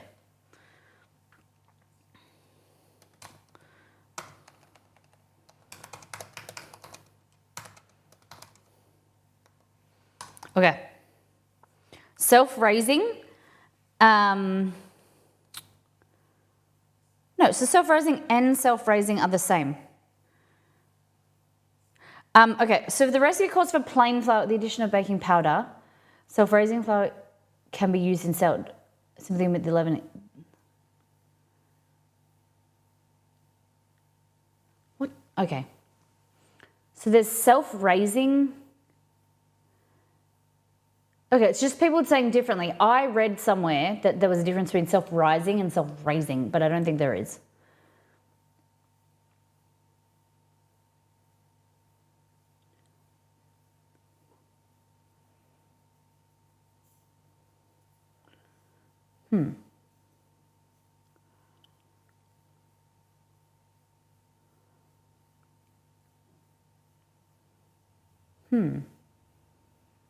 Have to have a look. Learning the quality from one brand to another too. Yeah. Because there's some things that, like, premium is better when making bread specifically. Higher protein bread flour is going to, better quality bread flour is going to create a better texture, better crumb, better overall result. Whereas making your overall cakes and everyday cooking, plain flour or like your store home brand is fine. And I've used that for a long time. It really, the thing is that at a home level, like for everyday cooking and for the smaller quantities, there's not much in it unless you're going for like taste. Some of the ingredients like butter and things, the taste is different, but the margin of error is minimal. I don't think you really, unless you really pay attention, I don't think you'll really notice the difference between using like a store-bought butter compared to like if you go from one end of the spectrum, run to there, like a Lurpak compared to a store-bought butter, like a home brand, you'll notice the slight change. But if you don't care, then save your money. Like there's some recipes like making croissants, your butter quality matters. And like if you're making a hollandaise sauce, and that's one of the reasons when we did our butter challenge or our butter kind of test, the biggest things that we could taste is like tasting the butter on bread. You could taste the difference. Hollandaise, you could taste the difference and notice the difference in texture and taste, color from cheap butter to expensive butter. But it's always dependent on what you value and what matters to you. If you just want to make scones and you love eating them, and that's fun. But like if you really want to make the best scones and you want to put the best ingredients, you have like budget is not an issue for you, then you can, buy this better quality ingredients and whatever. I think there's sometimes, there's a lot of people that mean well, and I understand where they say use the best quality ingredients that you can buy. But it's also like the best value ingredients that you value. Like if you want to get a few better quality stuff, like I would get a better quality olive oil for drizzling and for cooking with. Like you could separate them and do a cooking oil and a drizzling oil. Better quality butter, and for if you're making bread, better quality flour. And then things like fancy salt, like I don't really bother with that too much, other than like flaky salt or flavored salt is nice. What better quality butter do you recommend? So these are the two butters that I buy.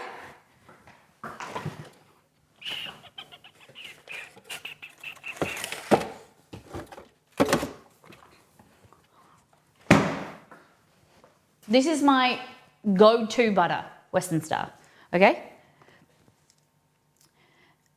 This is a medium level of salt. This is a fancier butter. You can get it from Costco, and at Costco there's only a few cents in them. They're relatively like maybe this is 10 cents more per packet, cost per gram. I do like this. It's less salt content in the Lurpak compared to the Western Star, but yeah, use these. I use the Aldi knockoff version of the Western Star. Maybe I need to compare. I would. So the comparisons that I recommend, same with the cream that I said, like with the vanilla. Grab yourself some custard or pudding and some cream and taste the different types of vanilla extract, essence, and vanilla bean paste and see which you prefer. With butter, I recommend butter on bread, making a hollandaise sauce, and the other one is making biscuits or scones, because then that tells you the texture wise, like, and how much like the fat content and the flakiness that the butter will have. But taste wise, making a hollandaise and eating it like either a piece, like getting butter. I don't know why people think this is gross. It's not gross. But taking a little bit of butter like that, letting it melt on your tongue, like rolling your tongue on the top of your mouth, tasting it, tasting the salt level, the creaminess of it, and then same thing with this.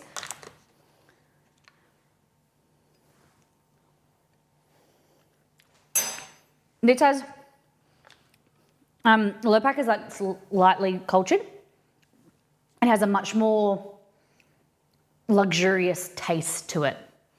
It's very, very nice. They're both very nice, but I like if I'm looking for a butter that I want to cook with, it's a bit cheaper, then I go for this. Whereas if I want a butter that I want to serve on bread and cooking with the croissants, I'm going to use this. Like, it's more quality, it's more luxurious. European style butter is like a bit higher fat content, lighter salt. At the end of the day, screw people. If they, like, I don't care. People think I'm, like, you need to understand your ingredients, how they interact and how they, like, what they taste like on their own when they're cooked, to be a better cook. You need to be able to understand them. And at the end of the day, I read this quote yesterday and I fucking loved it. And it was like, to be number one, you've got to be odd. I love that. To be number one, you got to be odd.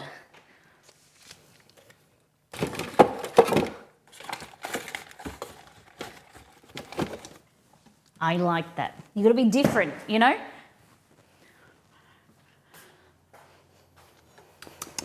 Yum. So that is scones with self-raising flour, test number 1. If you have any recipes or ideas for the second stream, we'll do maybe in about 2 to 3 weeks. Send in your ideas, let me know in Discord, we can chat in Discord, because I want to put them through some more tests. Whatever you think, you guys are great cooks, and I want to see what we can come up with for the second stream, okay? I had a lot of fun. I am not very hungry. I feel a little bit sick from cream and jam and butter, and you need to add an ingredient to the jar. Raspberries, frozen raspberries, cool. Thank you for your resub. So for those that don't know what this Fiesta Bowl is, we're doing a mystery box challenge now at the end of each month. A way of getting you guys involved. You can either help or hinder me. Subs, gifted subs, if you want to gift subs, you get to choose whoever the gifter is, they get to choose the ingredient. Subs, resubs, gifted subs, tips over $5. Every $5 gets an entry, 500 bits as well. So you can help towards the goal, and every $5 or 500 bits gets another entry. Thank you, Molly, for going through that. Great to learn the difference and how actually make the end product. There's different. Thanks. I appreciate it. So I want you to, can I give you homework? It's to taste butter and taste vanilla bean extract or vanilla bean paste. See what you prefer. Chuck out if you've got vanilla essence, throw it out. Do me a favor, throw out your vanilla essence. you can do better than that. Just don't even put it in. It's imitation filth. I need to buy butter. Okay, easy.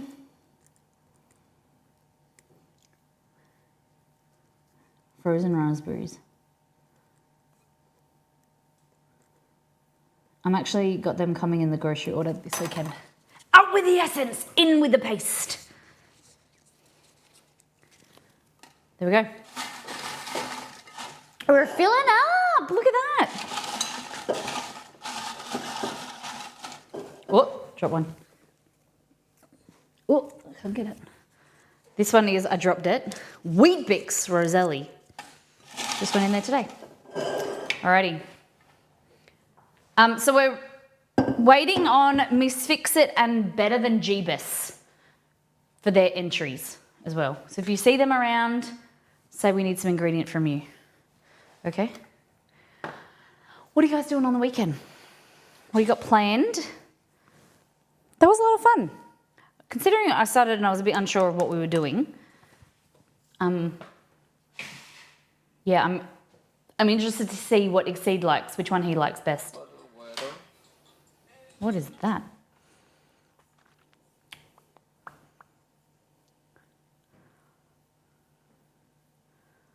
Okay.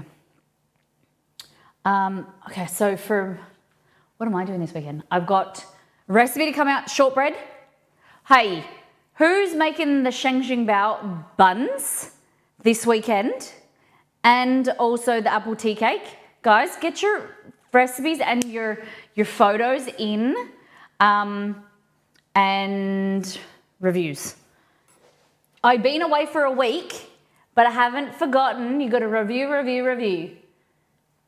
I am making the Sheng Bao this weekend. I might create a video if you're interested. I'll show you how to make them. I've got chicken mince, ground chicken in the fridge. I might make a little video. I got this new little clamp, an Elgato clamp, so I can make videos. I'll show you. Exclamation mark Elgato, by the way. So this, I've misplaced my Elgato phone clamp. This one's not as good, but this is the heavy clamp, and it literally clamps into there.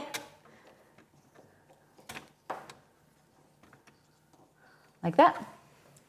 And then I just put my phone in there. And then I can film myself videos, like close up. I could connect it like here, but I just don't want to disconnect stuff.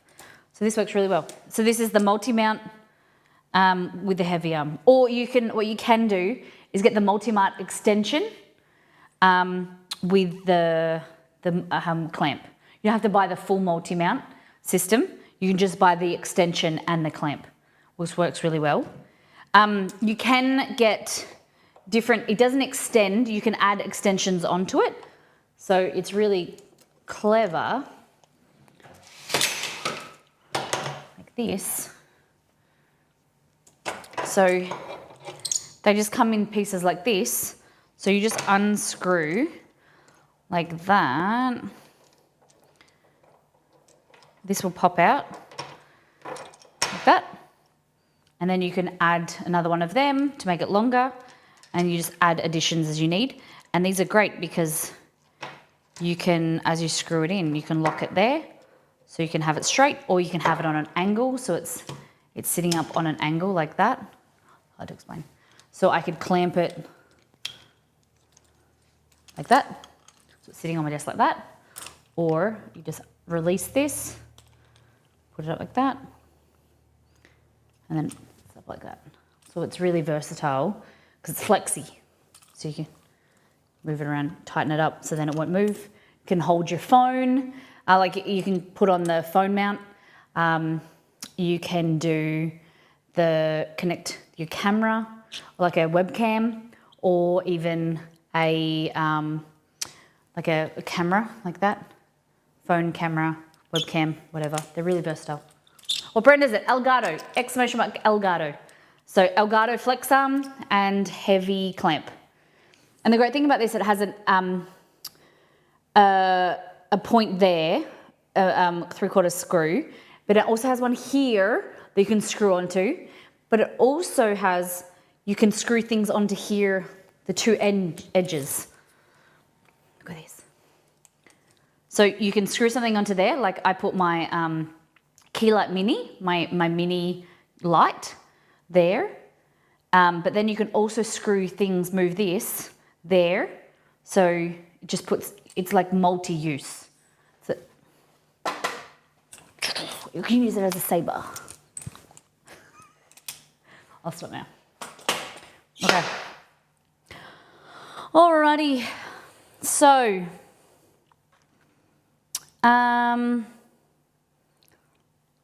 let's go over to,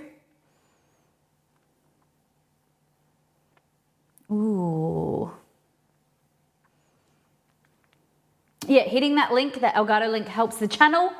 And we're sponsored by Elgato.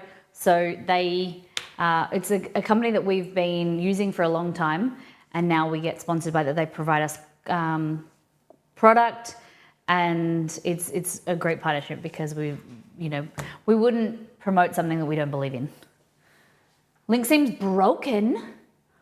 Oh, have a look. Delicious. Chef, welcome in. Pull up a chair.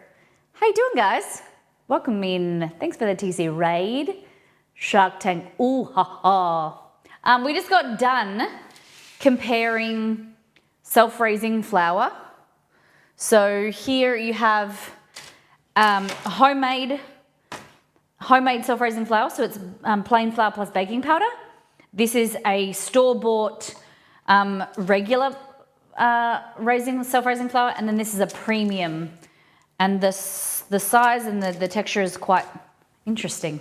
So you go back and watch the VOD. Very, very interesting. What were you up to, Titanium Chef? How was your stream? So is self-raising flour worth it? It depends. I personally don't think, I think you're leaving yourself open to issues if you use self-raising flour. That's my personal opinion. There's a lot of people that say that they only want to measure one thing, and I understand that, but you're potentially creating a lot of issues. If you don't really care too much, then that's fine. But this, if I created this recipe and this was the dense texture I was after, and then you guys in the community, you recreated them, and someone used a premium, someone used a regular self-raising flour, then your texture is going to be different. It's different to how I created it. And I'd say it's not worth it, but each their own. We made masaladas and a rosette tea from Pokemon. Okay, please explain to me what they are. Malasadas. I read that, it's completely wrong. Malasada and a Roserade. Roserade tea from Pokemon. Interesting. Was it good? Were you happy with the result? That's epic. I love that. I love theme stuff. For those that are new, my name is Molly. I didn't introduce myself. I am a cooking streamer. I stream Monday, Wednesday, Friday here on Twitch. We make simple, delicious, approachable recipes. We do a lot of recipe testing, teaching, and learning about food science together.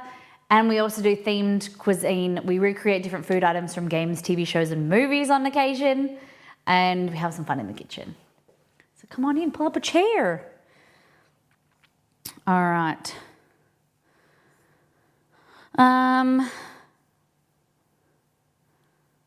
Let's go to Iffy.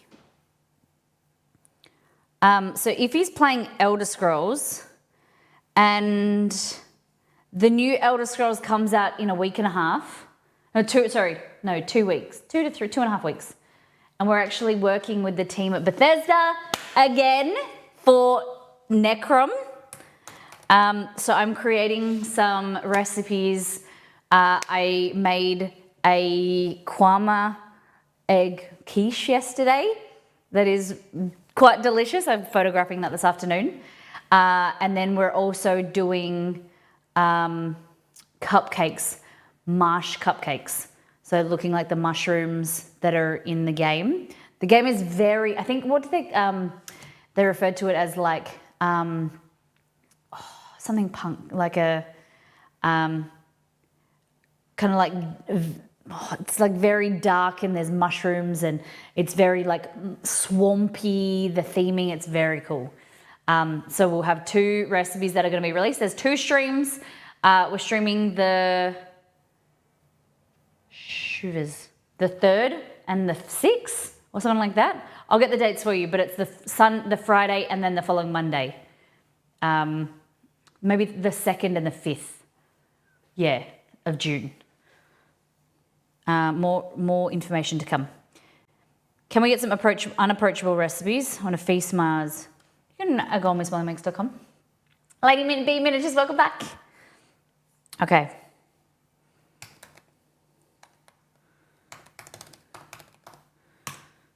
That work? Yes. All right, let's jump over and see the men. Next time on, we're doing the Ted Lasso shortbread. Oh, wrong button. Hold on. Ted Lasso shortbread comes out on Monday, the recipe. So I'm going to show you how to make it. And we're going to be using that recipe to make homemade Twix on Monday, and chicken katsu curry as well. Never made it before, I don't think. And it's going to be delicious. Depends, it has a very specific niche flour. Oh, yeah. So we, Lady B Miniatures, we did that today. We did a test. We trialed some different versions. So I have to go and watch the VOD. You have to go and watch the VOD and see the results of the flours we used. Ted never revealed the recipe. I've recreated it. I think it's going to be amazing. I always do that. Thank you to those who have supported the channel. The bot, the thing is not working, but thank you for those that subbed, resubbed, gifted sub. We've got to get the script working again so I can see all you beautiful people that subbed, resubbed, the bits as well. Nido 500 bits and another person. Thank you so much. Take care, brush your hair, be good to yourself, and those around you, copy and paste this. Bye.